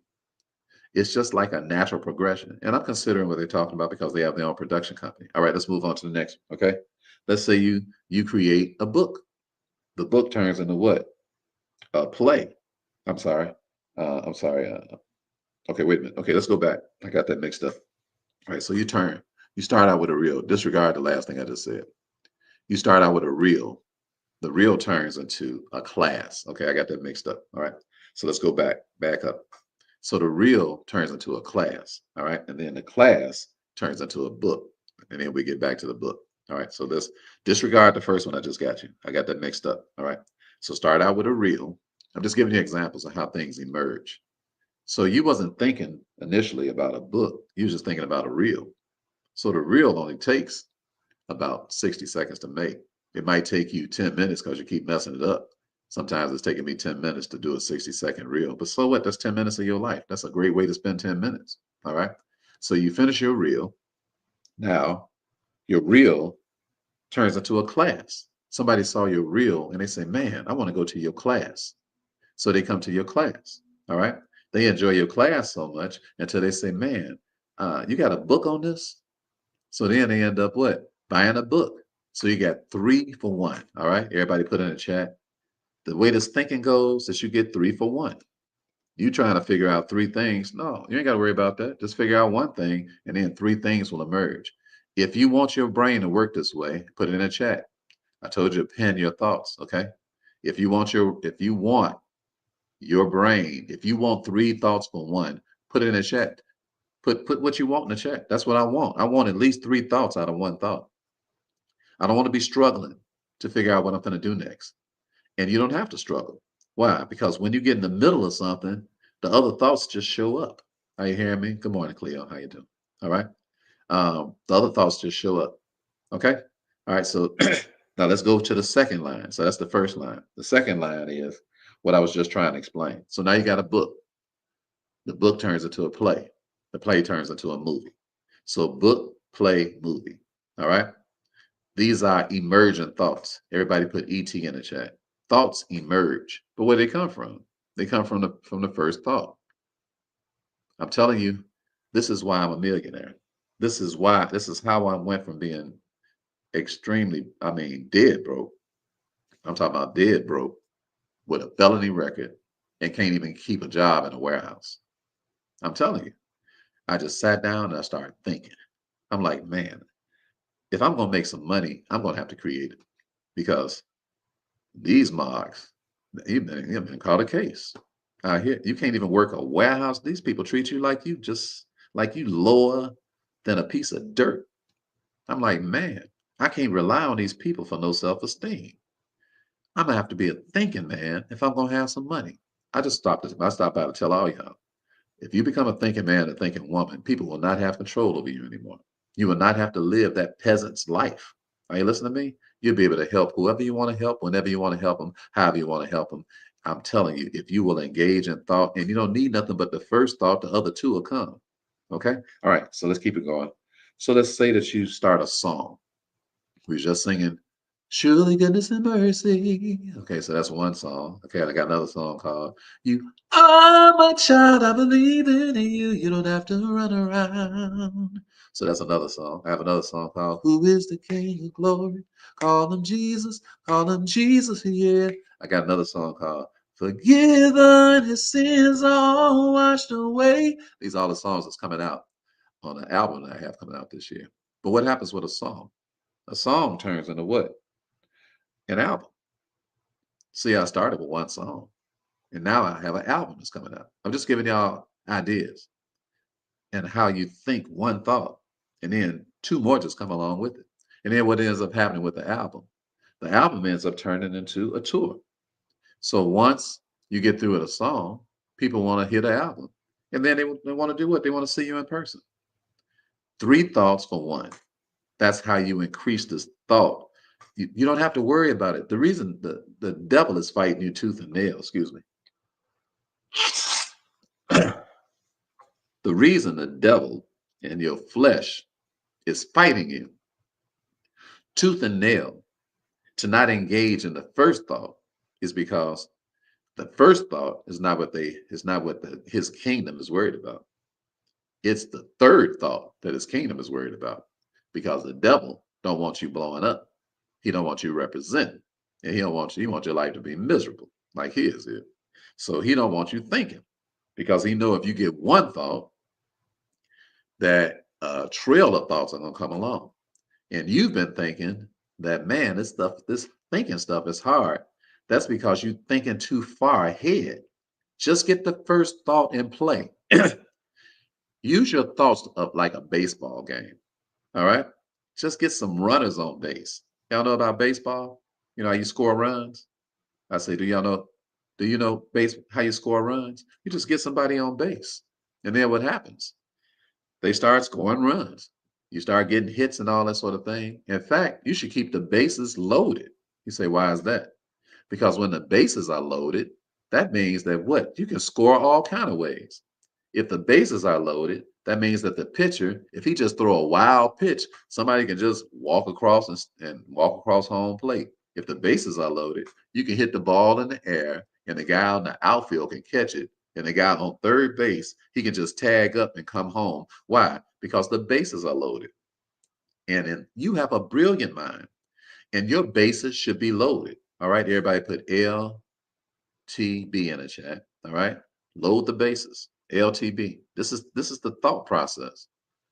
Take this video and rewind it, and take the time to write down the things that I'm teaching you today, and start teaching this to the people that you're working with, and let them know we're going to think more. We're going to think these things through, and we're going to load the bases with thoughts. We're going to load the bases with thoughts, and we're going to make a lot of money, not a little money. Why? Because we're going to get paid. Why? Because every time you score a run, that's another check you just got, and another check, and another check, and another bank deposit, and another bank deposit, and another bank deposit, another wire, another wire, another wire, another swiping of a card, another wiring of an account. Why? Just wealth on top of wealth on top of wealth on top of wealth. Why? Because the bases are loaded. Don't worry about the second and the third thought. Just get a runner on base. Just get the first thought out. All right, let me give you another one. Okay.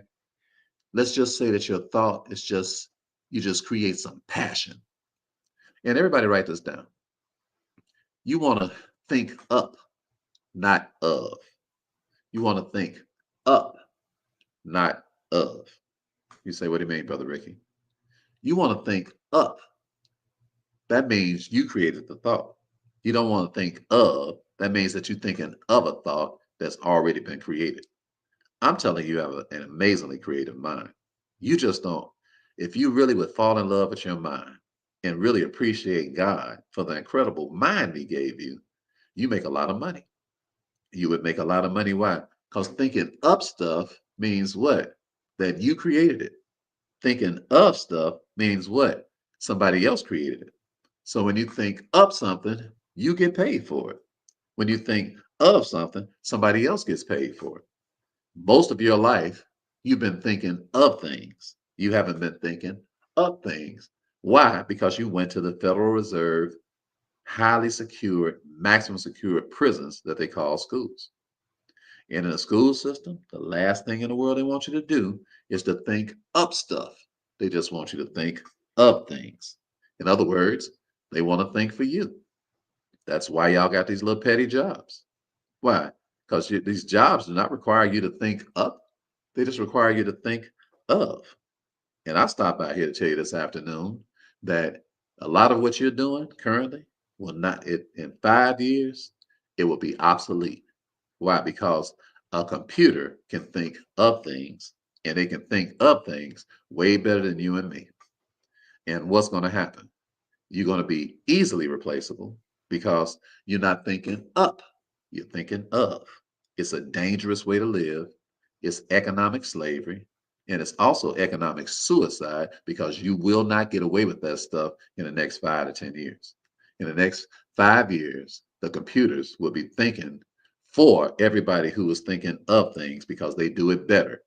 Nobody in their right mind is going to keep allowing somebody to work for them who is slow, gets up late, gets half the work done, got a bad attitude, act like they're doing somebody a favor, and you can get a computer to do all of that that shows up, does it 10 times better than the person who is thinking of things, never complains, never late, never got a bad attitude, gives the person who's running their companies an amazing amount of peace and creates a million times more money than the hard-headed person that they were dealing with who refuses to think up, only thinks of things and act like they did you a favor showing up. You'll be an obsolete human being in the next 5 years. You're talking about eating from the food in a food line. You will not get it. This arrogant attitude that people have gotten away with for the last 15, 20, 30, that stuff is about to be a thing of the past. People are going to have to. This is why you want to get trained now, ahead of time. Purchase some thoughts, purchase them with your time, purchase them with your money. All right. Become what? An innovative individual. Get around people who have an amazing plethora of thoughts. Mesh your brain with theirs. Come up off your little cheap money and stuff like that. Whatever you can do to raise your thought level so that you can actually create the stuff yourself and you won't be at the mercy of other people. I'm so happy that as a 63-year-old grandfather of 10 kids and 10 grandkids, I'm so happy that I can teach my whole family how to create their own stuff. They ain't got to work for nobody under no circumstances if they so desire, if they want to listen, if they want to learn. I'm so happy that I can do that with a bad record, with the embarrassment and humiliation of the state trying to stand on my neck and ain't got no power and no control over me. Are you hearing me? I came by to help what some folks break up out of slavery. You can think your way up out of slavery because you can execute the things that you think. Ain't nobody got control over your brain but you. Are you hearing me? Invitations only up here, baby. All right? Invitations only up here. Raise your thinking level. Get around folks who think at a higher level and watch what happens to your life. I'm talking about the life that you deserve, the life that God meant for you to have. It's all tied up in in the way that you process, create, and execute your thoughts. Are you listening to me? Let's finish here. So you got passion. Your passion turns into a movement. Your movement turns into legacy. All right? If you're doing the columns with us, all right? I don't know what your passion is, but I know one thing about your passion. You just come up with it. And your passion is going to turn into a movement. And that movement is going to leave a legacy. Can I give it to you one more time? I said, if you'll just get some passion, your passion will turn into a movement. And that movement will turn into a legacy. There's a gentleman by the name of Kenneth Morris. He did a speech recently. This gentleman is part of his inheritance as he's a great grandson of Frederick Douglass and a great grandson of Booker T. Washington. Booker T. Washington started a movement 125 years ago to create Black excellence in America, despite the lynchings, despite the killing, despite the bigotry, despite the savageness of the racism and the white supremacy that was taking place in the Jim Crow era. For that matter, still takes place to this day. But the vicious, outright killing and murdering of Black men and women is not allowed today the way it was allowed back then. And here's a man who walked 500 miles, Booker T. Washington, walked 500 miles to go to college and become the amazing educator that he became, and walked through the rural South where he could have got lynched on any given day and made it, and then turned around with all of that education and went back to the danger zone and started teaching people where people were being lynched on for lunch. Are you hearing me? You got to admire a man like that. Are you hearing what I'm talking about? And he started what? He had a passion. His passion was what? Educating Black folk down south, in rural down south, educating Black people. That was his passion. His passion turned into a movement. What? A movement of people learning agriculture and how to turn agriculture into millions. And the great George Washington Carver, who they was trying to get to go to school here and go to school there, he said, I'm coming to Tuskegee Institute. And he took what? He took the passion of a peanut and showed all those farmers who was losing money because of the crops were going down, the sugar crops was going down, cotton was going down. They were starving and losing money. He showed everybody how to come up. George Washington Carver, he basically helped save the American economy. One man did. Are you hearing me? Why? Because his passion turned into a movement. And this movement is now what? A legacy. A legacy that you don't hear a whole lot about. Why? Because we live in a white supremacist country and it doesn't hardly acknowledge the black folks who have made the country the amazing country that it is. All right. It's something that you have to do as a black man, as a black woman, that you got to research for yourself if you want to know the greatness of your history. Are you hearing what I'm talking about? So it starts as a passion. That passion turns into it turns into a movement, and that movement leaves a legacy. I want to speak into your life. I want to speak into your life right now that 100 years from now, you will be remembered. I just want to speak it into your life. All right. That 100 years from now, you will be. And the reason you're going to be remembered is because you're going to start exercising what we're talking about today. I'm just speaking into your life that you're about to start thinking thoughtfully. I'm just speaking into your life and that you will be remembered 100 years from now because you are not going to accept the mediocrity of not thinking and not teaching and that you're willing to put your whole life on the line. I'm just speaking into your life. It's your turn. Okay. It's your turn. It's your turn. It's your turn, brother. It's your turn, sister. It's your turn. Are you hearing me? Let's go. Now, let me teach you a couple of things real quick before we go. I know it's a long lesson today. It's a long lesson today, but I'm gonna finish it because I'm not gonna talk about this. Um, I'm not gonna do a part two, so I'm just gonna finish it now. All right. So here's some. Those are good things, and all of those thoughts came in threes. So let me teach you why this country and this world, the money system of this world, why it is the way it is. This stuff was carefully thought out. All right. So keep just hanging in for a little while. And this is what you really want to teach everybody around you as to why certain people got money and other people's don't, and other people don't, and how you should get your own money. All right. So here we go. Somebody thought up this idea. Let's create a car. And they said, let's make sure that this car collects data. So car, data, and what ends up happening. You have a company called what? Tesla. You said, oh, I thought Tesla was created so people could drive electric cars. Tesla was created so that they could collect your data. Because the best thing that you can do to be rich is to know more about a person than a person knows about themselves. This is what carefully thought out under the disguise of creating a business to do what? For to for electric cars. That's not why they created the car. And if you were a thinking man and thinking woman, you would think this thing through. All right. Why did they create the car? So they could put cameras in the car so they can track every single place that you go and then collect your data so they can know all your buying habits. And then they can sell your information to people and they can build product after product after product based on your buying habits because they know your buying habits better than you do because they got a camera in your car.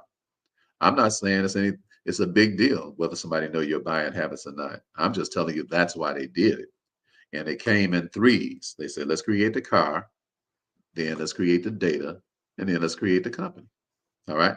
So it's not happenstance. All right. Everybody put NH in the chat. It's not happenstance. It's all by design. Okay. Carefully thought out. And what I'm telling you is that for you to have some money, you're going to have to be a thinking man and a thinking woman. And you're going to have to what? Put some thought into thinking.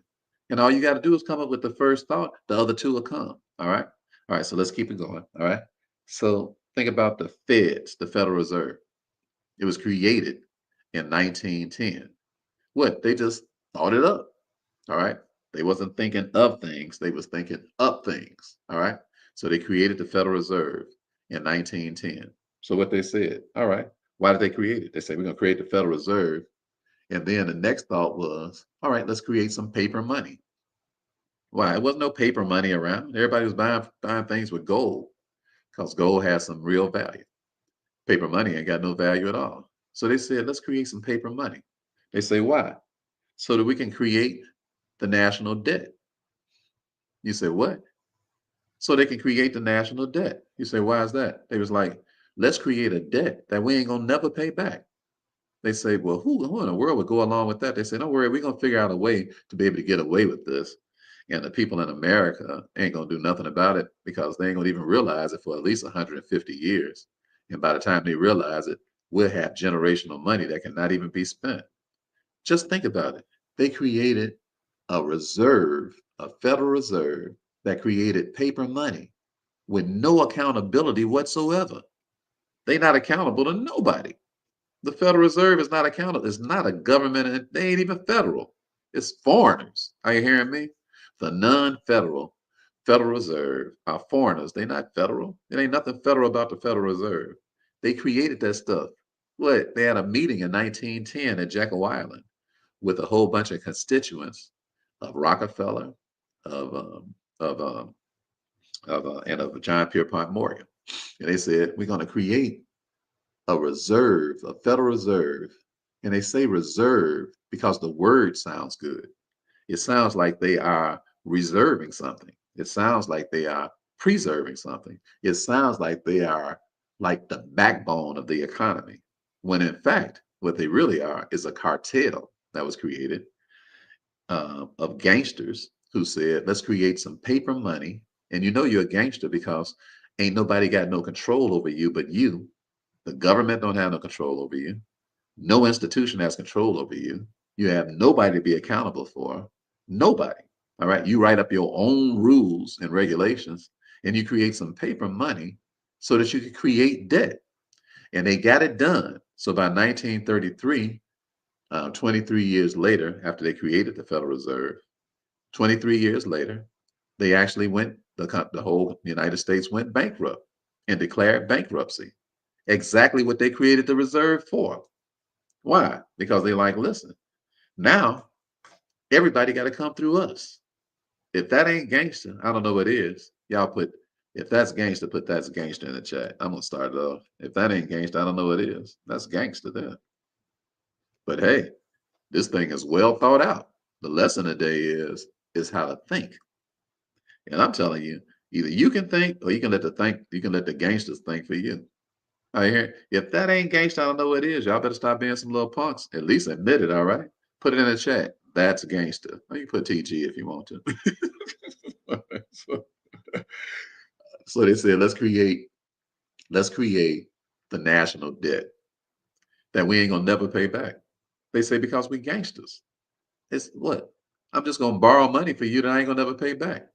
All right. So just hang in there for a second because these gangsters, they don't never play. They ain't gonna never pay America's debt. That ain't gonna never get paid. It was created to not get paid back. Are you hearing me? All right, so that's one thing. So let's go to and then we got two more things to show you. We'll get back to this in a second. Just think about America. They said, let's create slaves. I'm talking about physical slaves. All right. So that's the first thought. Okay. So the two thoughts that came with it are what? Okay, free labor. So we got slaves now, particularly black slaves. Okay, so let's create some black slaves. That gives us free labor. And then that created what? America. So America is the three thought process. They like, in order for us to have us to have wealth and sustain it in a country, let's create the country with black slaves. All right. What? But not just any black slave. Let's get black slaves who are already prolific in agriculture. So the slaves weren't picked just on GP. The slaves were picked based on who are the slaves who are already what? Amazingly good at farming and agriculture. See, people think they brought a lot of black slaves over here who just was, you know how they depict it, just a bunch of slow, dumb, can't read, can't write. Of course, can't read and can't write English, but our granddaddies and great granddaddies and stuff were not slow, dumb people. All right, that's the way we're depicted. Because why? Because supremacists, they just love to make fun of us. You know what I'm talking about? They got a kick out of that stuff. They were demonic. You dig? The power structure that brought the black slaves over here with some demons. You dig? Some evil people. Are you hearing me? And they got a kick out of calling us jungle bunnies and coons and dumb and slow and all this sort of. We just couldn't read English. We were some extremely smart people. You dig what I'm saying? Your great grandmama and your great great great great granddaddy were some extremely smart people. They were not slow folks. All right. Farming and agriculture requires a high intellect. Now you listen to me. People try to make us feel like we come from some dumb folk and we ought to be glad that white people taught us how to read. What the hell? Who the hell you think you are to even insinuate something like that? That I come from somebody dumb and slow, and I was blessed because you was nice enough to allow us to read. You just was some savage, ignorant, evil people who did what? Who took advantage of some folks who didn't have no guns. Like, that's all that is. You brought some folks over, you got the guns, and what the hell? You're scaring the hell out of us and beating the hell out of us and raping the hell out of us and pillaging the hell out of us, and then try to make it sound like, like you did us a favor by allowing us the status of being able to learn your English and all this sort of thing. That was just all game, right? Because the whole idea was we got an idea of how to build a country with free labor. And if we can get free labor, we're gonna be rich. Are you hearing me? So if white folks was wanted to really show their appreciation for black people right now, if they really wanted to do that, which ain't gonna never happen because they don't appreciate black folks. But if that was gonna ever happen, then you would see billions of dollars right now being poured back into the black community to make up for 500 years of free labor. If that was the idea, but that ain't the idea. It ain't gonna never be the idea. So don't you sit around here holding your breath if you black, thinking that that's about to take place, because it ain't gonna take place. I wouldn't even waste my time trying to make that my focus. I would just spend my time creating my own money. I'm like, anybody finna give me no money. So I ain't even finna spend my time sitting around here begging nobody for nothing. Are you hearing me? I'm just gonna create my own money. It is what it is. All right. So I'm not gonna sit around here and be all vexed and mad and trying to get no revenge on nobody. The best revenge that you can possibly get is to think better. All right. And be like, you know what? It is what it is. I live in a racist country. I live in a country that was racist from its inception. It was built off of slavery, free labor. That's what America is. All right. So it is what it is. All right. All right. So ain't no need of nobody trying to say it ain't what it ain't, because it is what it is. Everybody put in the chat. It is what it is. All right. And these thoughts I'm teaching you today how it was created, because it was created. One thought came with two more thoughts. And it is what it is. All right. And don't you be sitting around here talking about it ain't what it ain't. Because it is what it is. I'm not telling you that to incite a riot, but to get you all warmed up so you want to go out and hurt somebody. I'm not suggesting none of that. I'm just talking about it is what it is. So since it is what it is, what you gonna do about your life is my question. What are you gonna do about your life? As for me and my house, we're gonna serve God and get rich. As for me and my house, we're gonna do what? We're gonna make sure that our ancestors get their props for going through all the hell they went through. That's what's going to happen with me and my house. I'm not going to sit around and beg nobody for nothing. I got too many ideas to make millions of dollars to be sitting around here begging nobody, including white people, for nothing. Are you hearing me? I got white clients. I don't beg them to join nothing I'm doing. All right. Why? Because I'm smarter than they are. That's why they join. When it come down to writing up a tax-free trust, it don't make no difference whether you white, black, green, blue. You don't know what you're doing. You ain't gonna never get no check back from the bank. You ain't never seen no $1 million tax refund. So what? So people come and join what I'm doing because it's good for them. And I ain't no respect of persons. You can be any color, don't matter to me. But what? I sure ain't finna kiss your butt because you white. That ain't about to happen. Why? I got a skill set that's higher than yours. Why in the world would I do that? Them days are over with. Slavery is over, baby. Are you hearing what I'm talking about?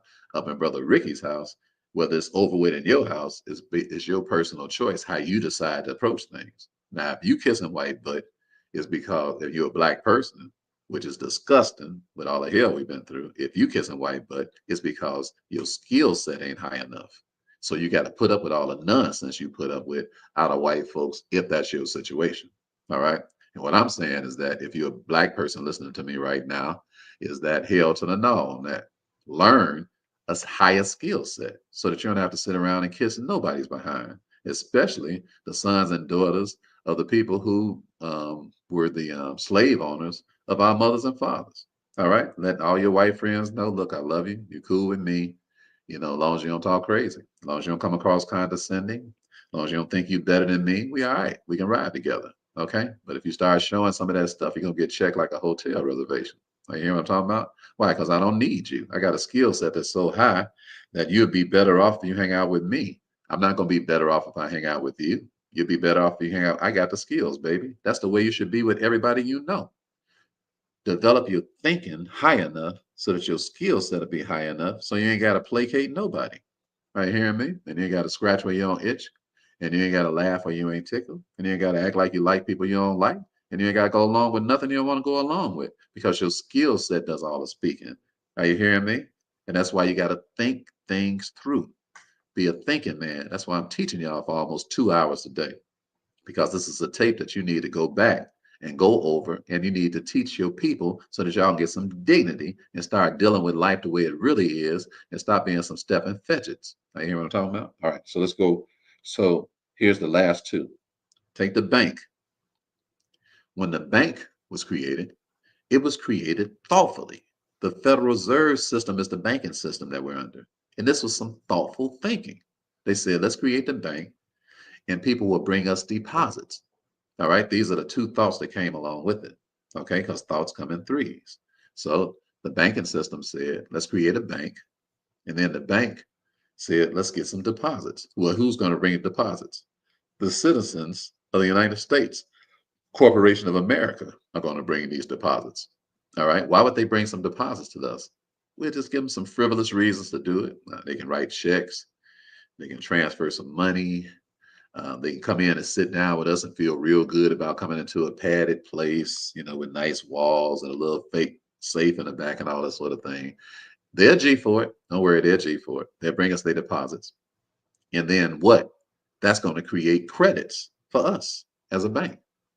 Because when you put $1,000 in a bank, they get $10,000.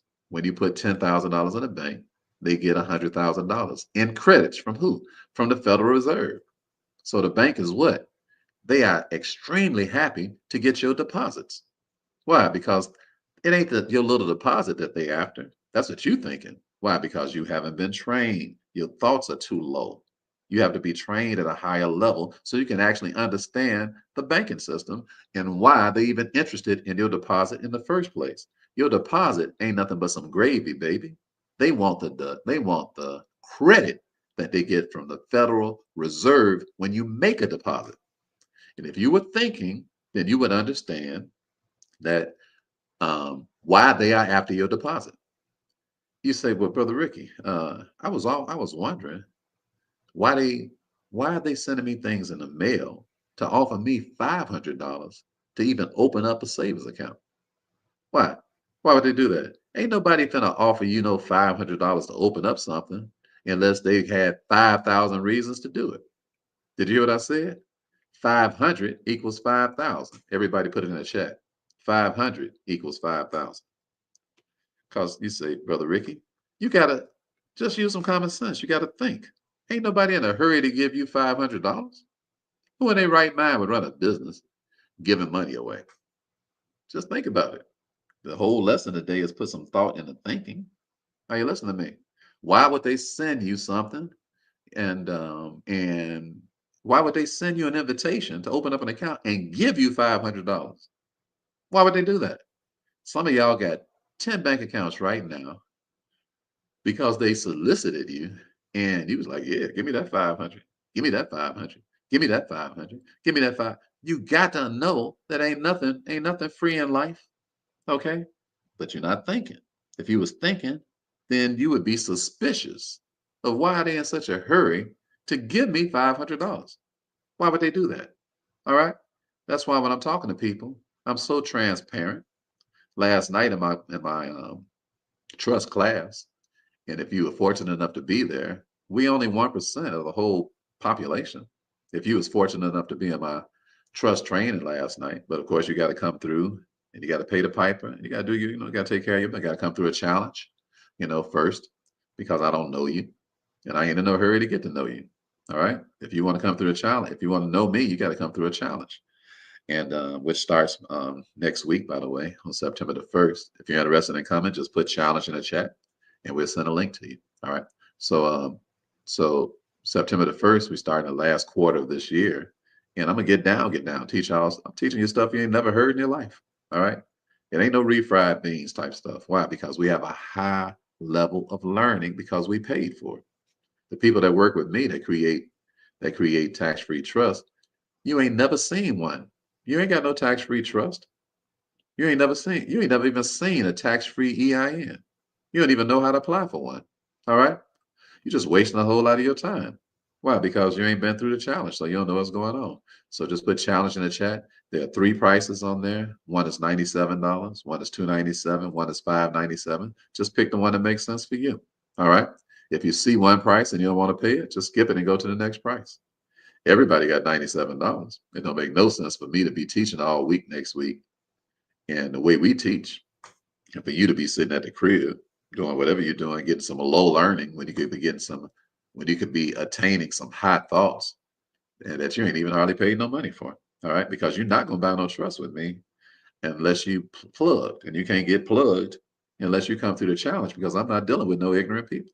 All right, I'm dealing with thoughtful people who take the time to think. People who don't like thinking, I don't like them. I just let them know you a headache, and I'm not going to volunteer for no headaches. I haven't had a headache in my entire life. I'm 63 years old. I've never had a headache, not one single day. Are you listening to me? I don't have no headaches. Why? Because I'm a thoughtfully thinking man. I think things through. And I'm like, well, that don't make sense to have to have a whole bunch of personal appointments with people. You'd be dead, Brother Ricky. So I created a challenge. I thought it up. I went to a challenge with one of my friends. His name is Myron Golden. And I saw how he did it. And I'm saying, well, that just makes so much sense. You can help so many more people instead of people killing you. And you being dead trying to talk to one person at a time. It's selfish anyway to try to hem a person up and have a whole bunch of individual appointments with that one person when they got a nationwide or an international movement. It's not even right. Okay. The person to be dead, they couldn't service all those people. So it make more sense to have a challenge. Everybody come, and the people who come to the challenge, that means they paying with their time, and they paying with some little small amounts of money, but they paying with their time, and they learning what to do. And then they can decide from there if they want to do anything further. That's how you have to think things through. All of you all who don't know how to do a challenge, it would behoove you to come to the challenge to learn how to even do one. Because y'all living in a lifetime that's gone by. We have done 40, what, 6, 7 challenges, something like that. I'd be losing count. All right. It's getting close to 50. I know that. Why? Because that's how we operate. If a person's in a hurry and they want to do it a different kind of way, I'm like, well, go ahead and enjoy your life. You just ain't gonna get this money. All right. I'm not gonna chase you down the street to give you no money. All right. It's your job to come and get it. Don't nobody cook no really good meal and then run down the street telling all their neighbors, hey, can I deliver some food to you? This ain't DoorDash. All right. You have to come and get the meal. And we got some of the best meals in the world because we're very thoughtful people. I have a staff who create trust. They get you 10 times your money back from the bank. You don't know nobody like that. You can act like you do. You can fake like you do. But just go ahead on and do the 52 card fake out someplace else. Because over here, we know what we're doing. We already got a check for $1,042,000 off of $98,000 worth of deposits. Hey, you don't know how to do that. And I know you don't know how to do it.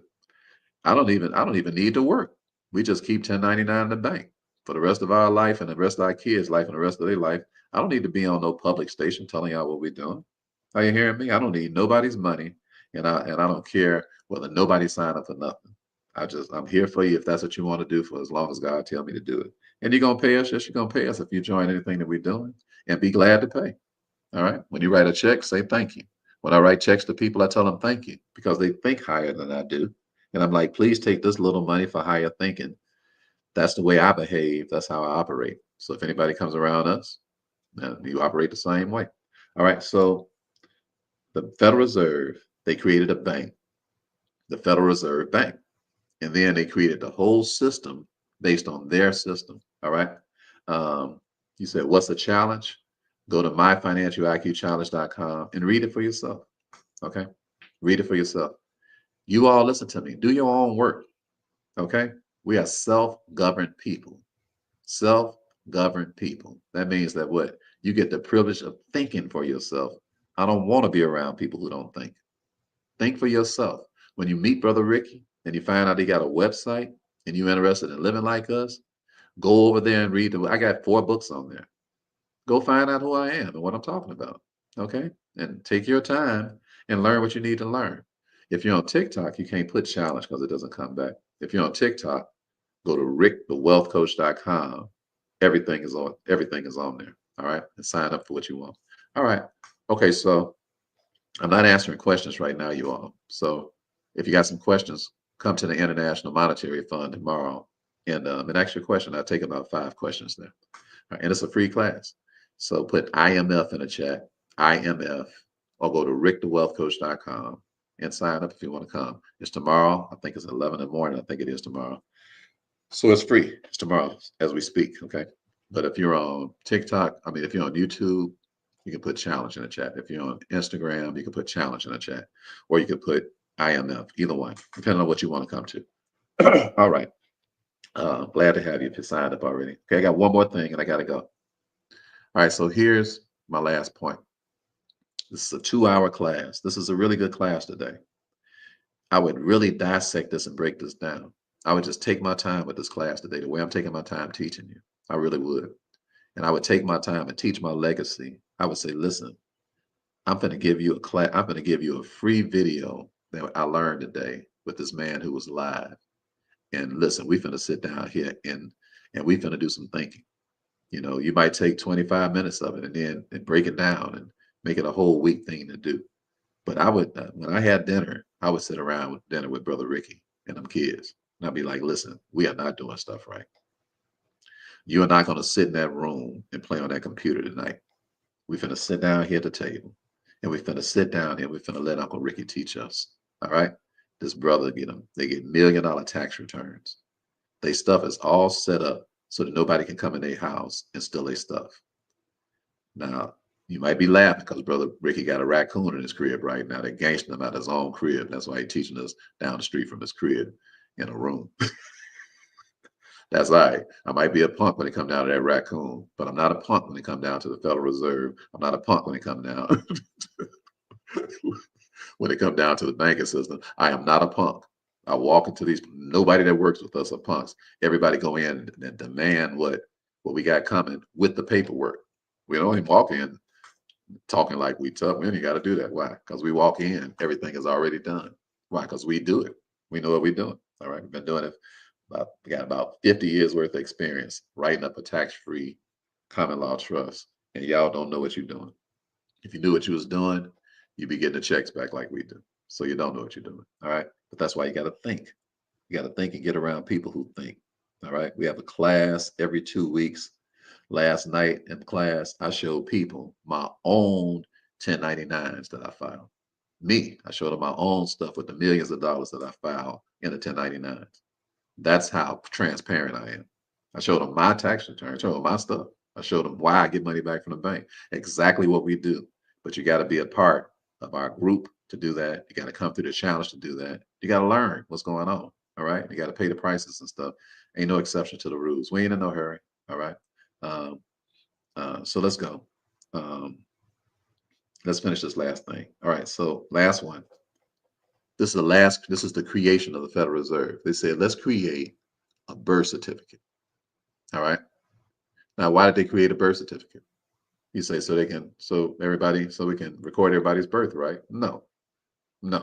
I'll teach you more about this in a class tomorrow. If you decide you want to come, just put IMF in the chat. That ain't why they created a birth certificate. They said, let's create a birth certificate. 2 more thoughts came with it. What? Let's create a social security number.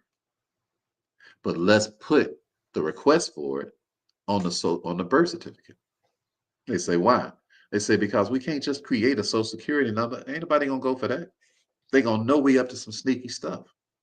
Ain't nobody gonna sign on for it. I'm telling you how thinking goes. And when you think through things and think of a whole way of doing something. They said, you know what? That's not gonna work. We can't just give them a social security number. We got to come up with a birth certificate. If we have a birth certificate, we'll have a question on there. What is it, 32A or 32B on the question on the birth certificate? And it says, do you agree to give this child a social security number? And who did they ask the question to? They asked it to our mothers. What do they call our mother on a birth certificate? An informant. Now, come on now. Who in the world, how can you get people to agree to be an informant about something and you don't know what you're informing nobody about? All right. They had to think this thing through. Hey, listen to me. I'm teaching you today about how to put some thought into your thinking. And I'm telling you that the people who run this country and run the world's economy are some very thoughtful people. They really thought this stuff through. They was like, man, we're going to get away with this stuff for years. Are you hearing me? But I got some news for y'all. We have common law movements all over America now. Are you hearing me? Common law, general assemblies, all kind of common law movements all over America right now. We are getting our money back that they've been holding out on since 1910, since they created the Federal Reserve, since they created the Social Security number in 1913, which ain't nothing but what? Uh, assessed decay trust fund bond is what your Social Security number is, and that's why on the back of it is a bank account. Just look at it, pull it out your pocket right now, and turn it over. The numbers on the back of your Social Security card are a bank account, and if you look at the number that's in front of it, it tells you which Federal Reserve the bank account money is in. All right. So if you look on the back of your Social Security card right now, just look at the the letter that's on the back of it, and then the numbers, that is your bank account. That's where your money is. And you started out with $1 million when you was born. You say, what, Brother Ricky, you got to be joking. No, no, no. We got $1 million check already. I'm not joking. And I'm not guessing. And I'm not telling you about stuff, some type of pie in the sky, happenstance type stuff. I'm talking about you got a lot of money in that account. But they said, what? We got to make it so that you can't get it. So how are we going to make sure that you can't get it? They said, we're going to create what? A birth certificate. And the whole, because it sounds innocent, but it's not innocent. It's what? Careful thinking, careful plotting. All right. Everybody get the book. First of all, I would recommend you get my book, my first book I wrote, which is Control Everything, Own Nothing. And if you don't have it, I would read that so you get your brain right. Okay. I did. I put my thoughts into a book so you can read it. All right. Just put control in the chat if you haven't read it. If you want to read it and you haven't read it, just put control. Just put the word control in the chat. And or go to rickthewealthcoach.com and order it if you want to. All my books are on my website.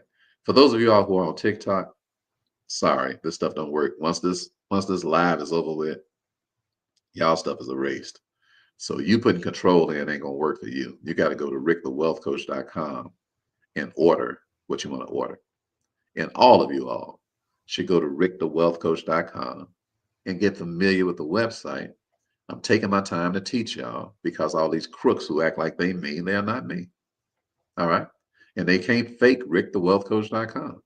So if you're on TikTok, control is not going to work. Go to rickthewealthcoach.com. Otherwise, just put control in the chat and we'll send that to you. I'm taking my time to tell y'all what's going on because I know these thieves are acting like that they're us and they are not us. They're thieves, professional thieves.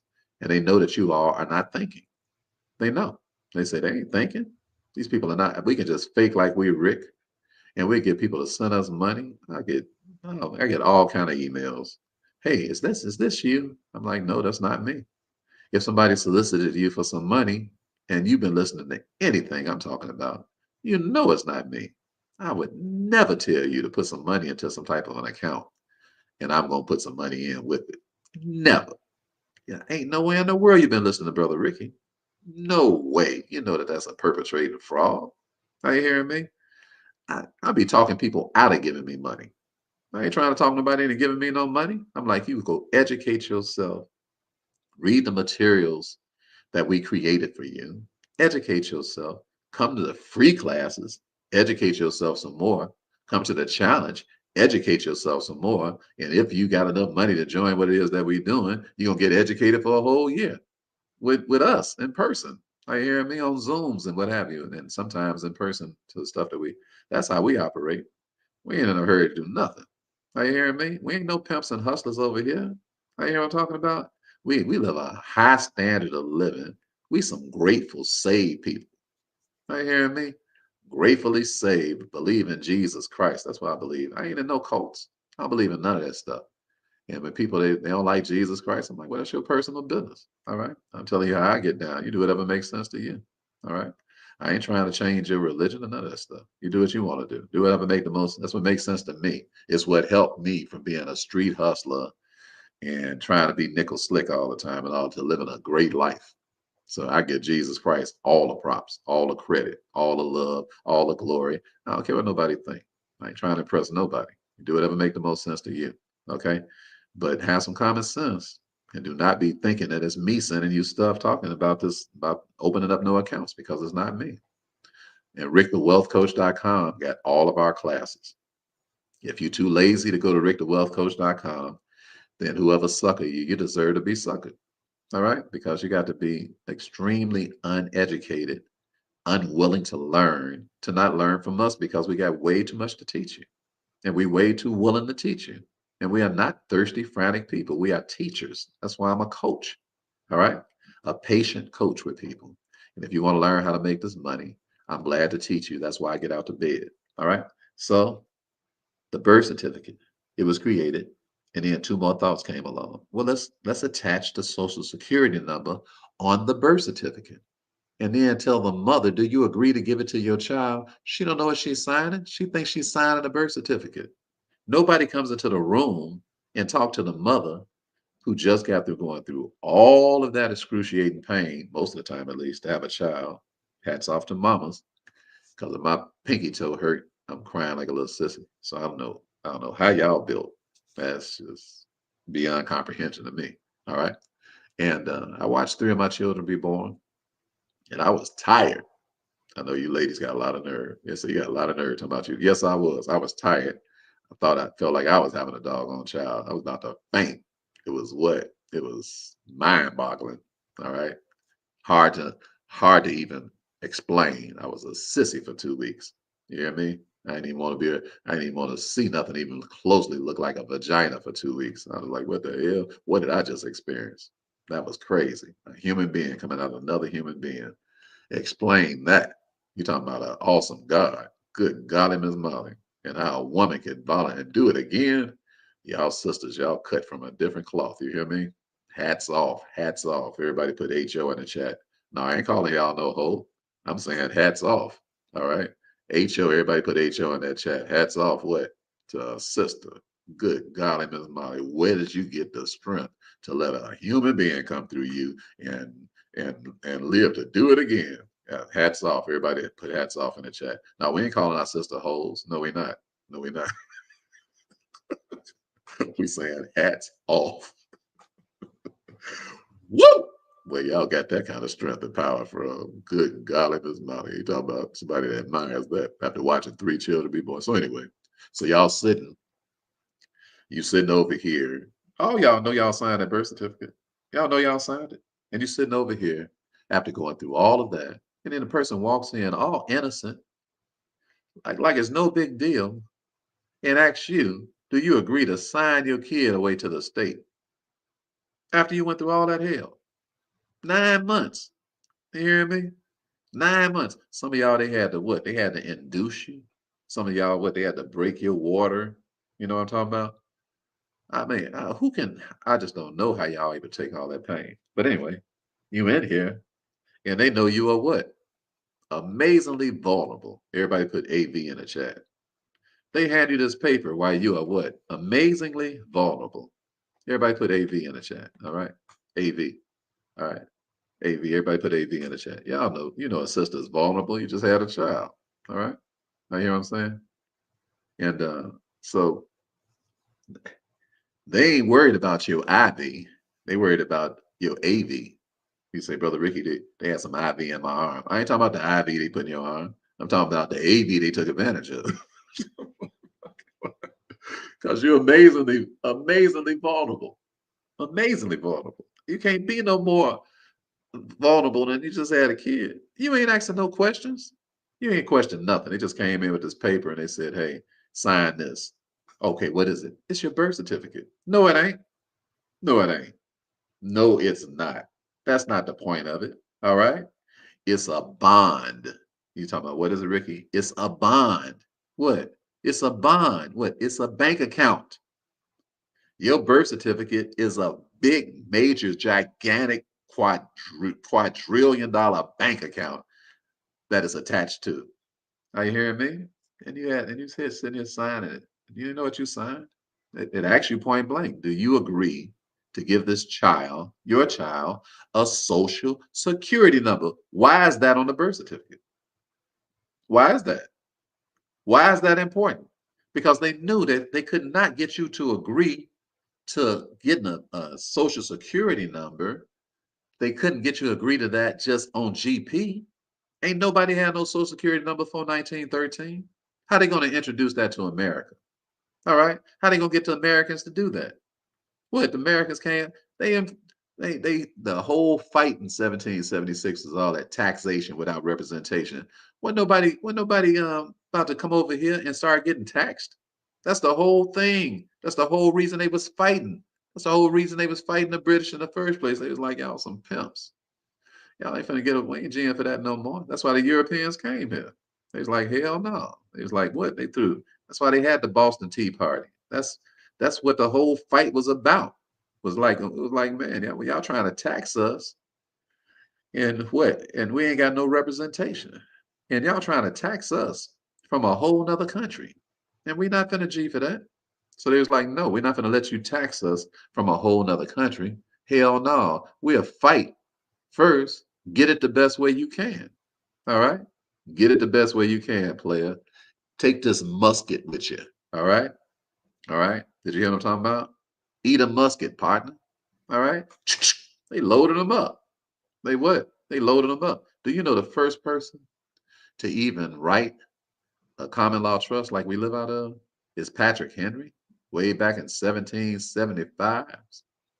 Patrick Henry was the first. Y'all remember Patrick Henry, don't you? Y'all remember that dude? He said, what? Give me liberty or give me what? He said, give me liberty or give me what? Anybody reading the history books around here? What did he say? Put it in the chat. He said, give me liberty or give me what? What did Patrick Henry say? All right, y'all put it in the chat. What did he say? He said, give me liberty or give me what? I know y'all, I know they taught all of us that stuff in school. They didn't teach us much Black history, but they sure taught us about Patrick Henry. All right. All right. What they say? Give me liberty or give me what? What did he say? Y'all tell me. What did he say? You're right, brown girl. You're right.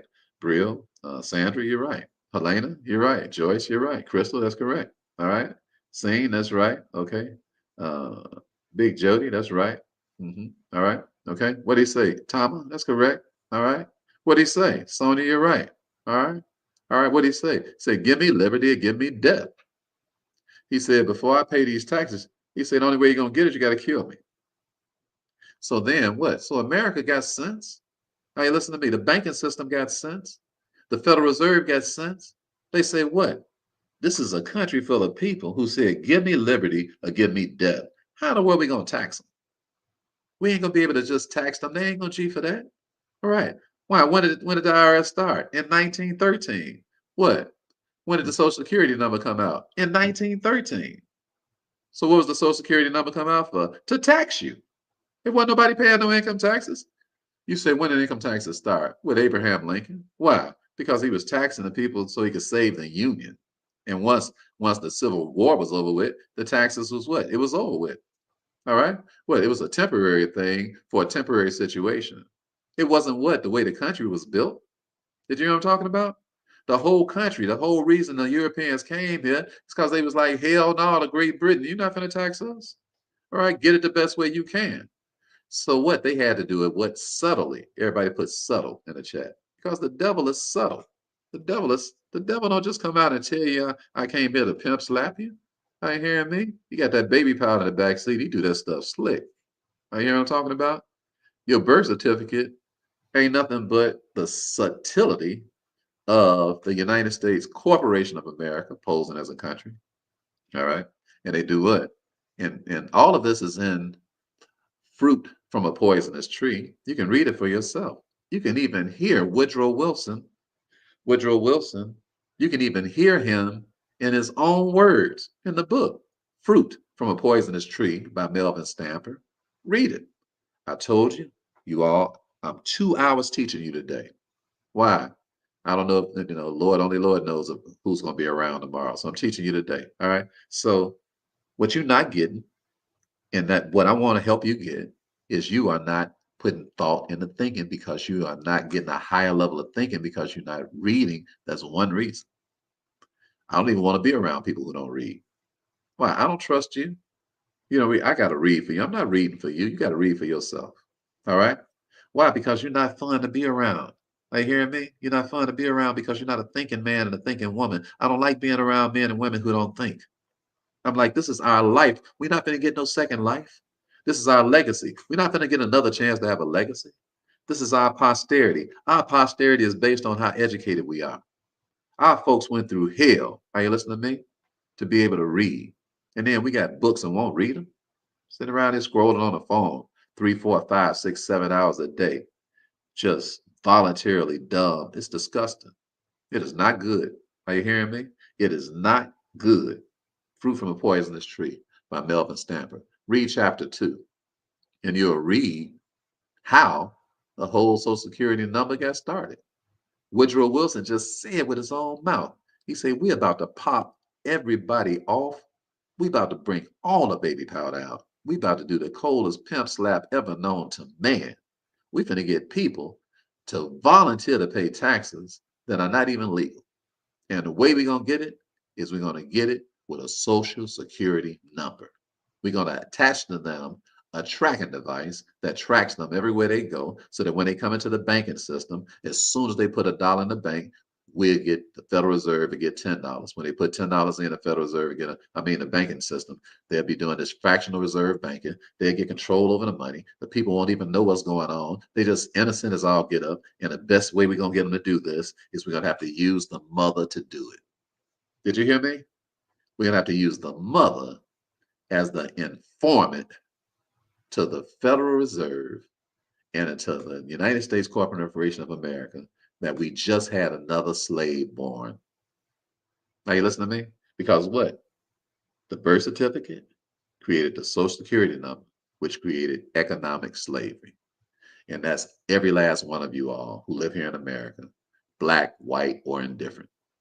Are you hearing? I don't care what color you are, you're a slave. Are you hearing what I'm talking about? I don't care what color. If you're an American citizen of the United States Corporation of America with a Social Security number, you are a slave. Are you hearing me? You have been what? Inducted into the Slave Hall of Fame. Are you hearing what I'm talking about? You say, so what do I do about that, Brother Ricky? Well, you come to class so we can teach you a few things. So we can teach you, number one, how to apply for a tax-free EIN. All right. We can teach you that because we have them. All right. We can teach you how to open a common law trust. And what does a common law trust do? It gives you the right to do a contract with yourself, which means that the state is not in your business. Are you hearing me? It's as private can get because the only person in the contract is you. You are the grantor and you are the trustee. And you can be both of them in a private trust. He said, no, you can't be, Brother Ricky. No, you can't be because you don't know what you're doing. All right. We already are. I used to talk to my father. My father was an interesting man. He was a preacher that wasn't saved. My own daddy. I love my father. Hopefully he got saved on his deathbed. Hopefully. Hopefully he did. I don't know if he did or not. I don't know. I ain't Jesus. I can't speak for him. You say, so why are you busting your father? I'm not busting him out. I'm not busting him out to make a point. First of all, the first point is that I'm not living my life based on the way my mama lived, the way my daddy lived, my brothers and sisters, and nobody, because I'm the only one that's going to be standing in front of God on Judgment Day. Ain't nobody going to be around me. I'm going to be butt naked. So I ain't going to use nobody for no excuse. You dig what I'm saying? To each his own. You do whatever make the most sense to you. I'm just I'm just giving you some ideas to consider. So I would talk to my daddy, but he was a very intelligent man. My father was extremely, extremely intelligent. I mean, he had an extremely high IQ. He said words that I never heard nobody else say.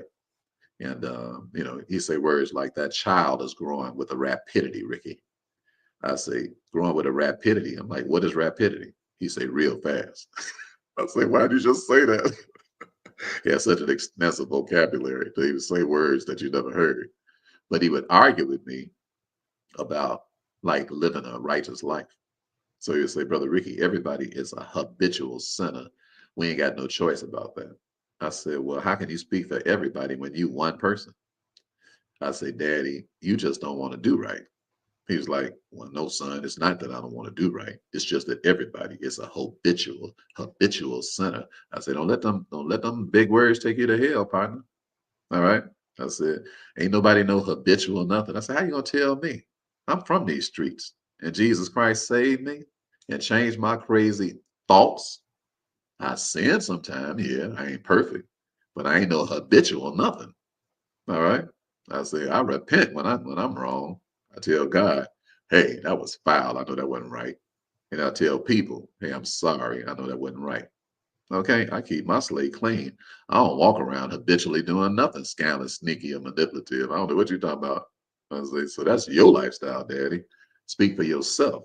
All right. I say, matter of fact, why don't you just repent so you can get rid of that excuse making spirit, and so God can really use you because you're an intelligent man. You could do amazing things if you'll let God break your spirit and you'll let the spirit of God have control over your thinking. You'll be, man, you'll help a lot of people all over the world, Daddy. All right. He would argue with me though. He'd be like, hey, so when I tell you about um, these checks, and when I tell you about how to 1099 the bank, and you telling me that that can't be done, and I'm telling you what we already done, you remind me of my father. You trying to tell me, I'm telling him that yes, you can live a different life because I live it. Yes, you can. Jesus Christ can be your savior. Why? Because he's mine. Yeah, your crazy mind can change. Why? Because he changed my crazy mind and changed it every day. He had control over me for years. Helped me to get control over myself through faith in him. So don't tell me the way nobody can't live, and it's the way I live. And that's the way you ought to tell everybody that you meet. When you meet people, and they trying to convince you that you can't live the way you already living, you let them know, baby, I'm already living like this and don't need your approval. All right. And don't care what you do. Do whatever you want to do. All right. One thing's for sure. I ain't gonna start doing what you doing because what you do don't work. What I'm doing does work. And I'm gonna keep doing what I'm doing. And you can do whatever you want to do. That's how a thinking man and a thinking woman behaves. You don't lower your thinking to somebody else because they got some low thinking. Because what? That means you're gonna have to lower the behavior so y'all can both get along. You shouldn't be trying to get along with everybody no way. You should just let them know that this is the level that I think at. And by the grace of God, I'm raising a level that I think at because the way I think still ain't nowhere as high as it could get if I just stay humble and stay hungry. So do whatever you want to do.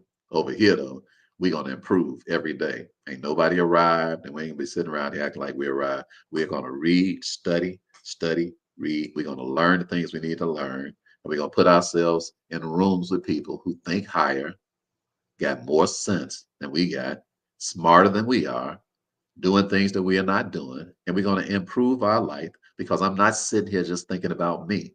I'm thinking 3 generations deep, at least 3 generations deep. That means I got to create right now what is not created in my family. I'm going to have to create right now what's not created in my family. I'm going to have to think differently than the way I've been thinking. I'm going to have to employ people to do the things that I don't know how to do, don't have the inclination to do. I'm going to have to pay some money to people who know what it is that I don't know. I'm going to give up the little money so I can get the learning, and I need to learn fast. So I'm going to pay these people as soon as possible. I'm going to come up off these couple of little bucks, and I'm going to spend my time differently. I'm going to spend it around thinking people. That's my message for you all today. It's taken 2 hours and 18 minutes to talk to you because I love you. It's a message soaked, marinated in love. And that's why I took my time with you all today. And I highly recommend that you take this lesson and that you replay it because you did not get a lot of what I talked to you about today. This is not something just to say amen to and run off. This is a training. Okay. It's like you came to a seminar. It's like you came to a webinar. It's like you flew into some place from around the country. Are you hearing me? And you learned a lot today. You can take this today and you can make a lot of money. You can turn your ship around today if you so decide. Those of you all who on Instagram, unfortunately for you all, I don't know how y'all live thing work. I don't think it allows you to watch it again. I don't believe so. So if you used to get your information on TikTok, I'm sorry, then if I was you, I would just watch the replay of this on YouTube, because this is on YouTube. Rick the Wealth Coach on YouTube. And can you all do me a favor? Can you go to YouTube and can you subscribe to the channel? Can you do that for me? If you think the teaching is good enough, if you think it's worth it, can you go over there and build up the subscribers so that the algorithm will see more subscribers, and so that the algorithm will help distribute the videos so that you can help your brothers and your sisters? Can you do that? Can y'all promise me for that? If you promise, you just put promise in the chat. All right, let's put promise in the chat. I'm going to pray for you. All right, can y'all do that? That's all I'm asking you to do. If you can do that for me, I'd appreciate it, so we can help some more people. Okay, people need to hear what's going on. They need to hear what's going on. We have billions of people, multi-millions of people here in the United States, and people around the country, around the world, who need to elevate our thinking. We just need more people who think to help teach us. Okay, so if you want to help, if you promise to do that, do it now while you're thinking about it. Just go to Rick the Wealth Coach on YouTube while you're thinking about it right now. Just go to Rick the Wealth Coach. Just click subscribe. I very seldom even think about it, so I forget to tell y'all to do it. I know some of y'all would do it. You just, nobody never asked you. Okay, and if you're on TikTok, if you're on Instagram, if you could just push the follow sign. If you know you're listening anyway, all of that stuff, it helps the algorithms, and we can help more people. Okay, come on, let me pray for you. Father, I thank you for these amazing brothers and sisters today. And Lord, we thank you for helping us to be able to think, to put some thought into thinking. And Lord, we know that we're going to have to think our way about a poverty. We're going to have to think our way about a mediocrity. And we're going to have to think our way about an underachieving. And Lord, we don't want to underachieve. We don't want to be poverty stricken. And we don't want to live on this earth and don't have the wisdom to pass to the next person so that they can continue to make the thing happen. We are not thinking about ourselves only. Lord, you told us to not look on our own things only, but to also look on the things of others. So Lord, we're just praying today that you'll bring these things to fruition that you taught us. We see massive amounts of wealth being created in our brains as we speak. We want to thank you that the thoughts come in threes. We promise you that we are not going to quench the spirit of God, but we're going to allow that amazing spirit inside of our brain to come up with all kind of amazing innovations and creativity so that we'll be able to see the generations to come, be able to benefit from it. This blessing cannot be reversed because it was brought straight from heaven. So we receive it and we seal it in the blood of Jesus. And let the church say amen. You all have a beautiful day. Enjoy the rest of y'all beautiful day. Be blessed in the city. Be blessed in the field. I love y'all. Ain't nothing y'all can do about that. And remember that stellar is as stellar does. I'll see some of you all tomorrow in the IMF class. Just put IMF in the chat if you want to come. And I'll see you all tomorrow. It's absolutely free. Have a wonderful evening. God be. Everybody have a great day. God bless you.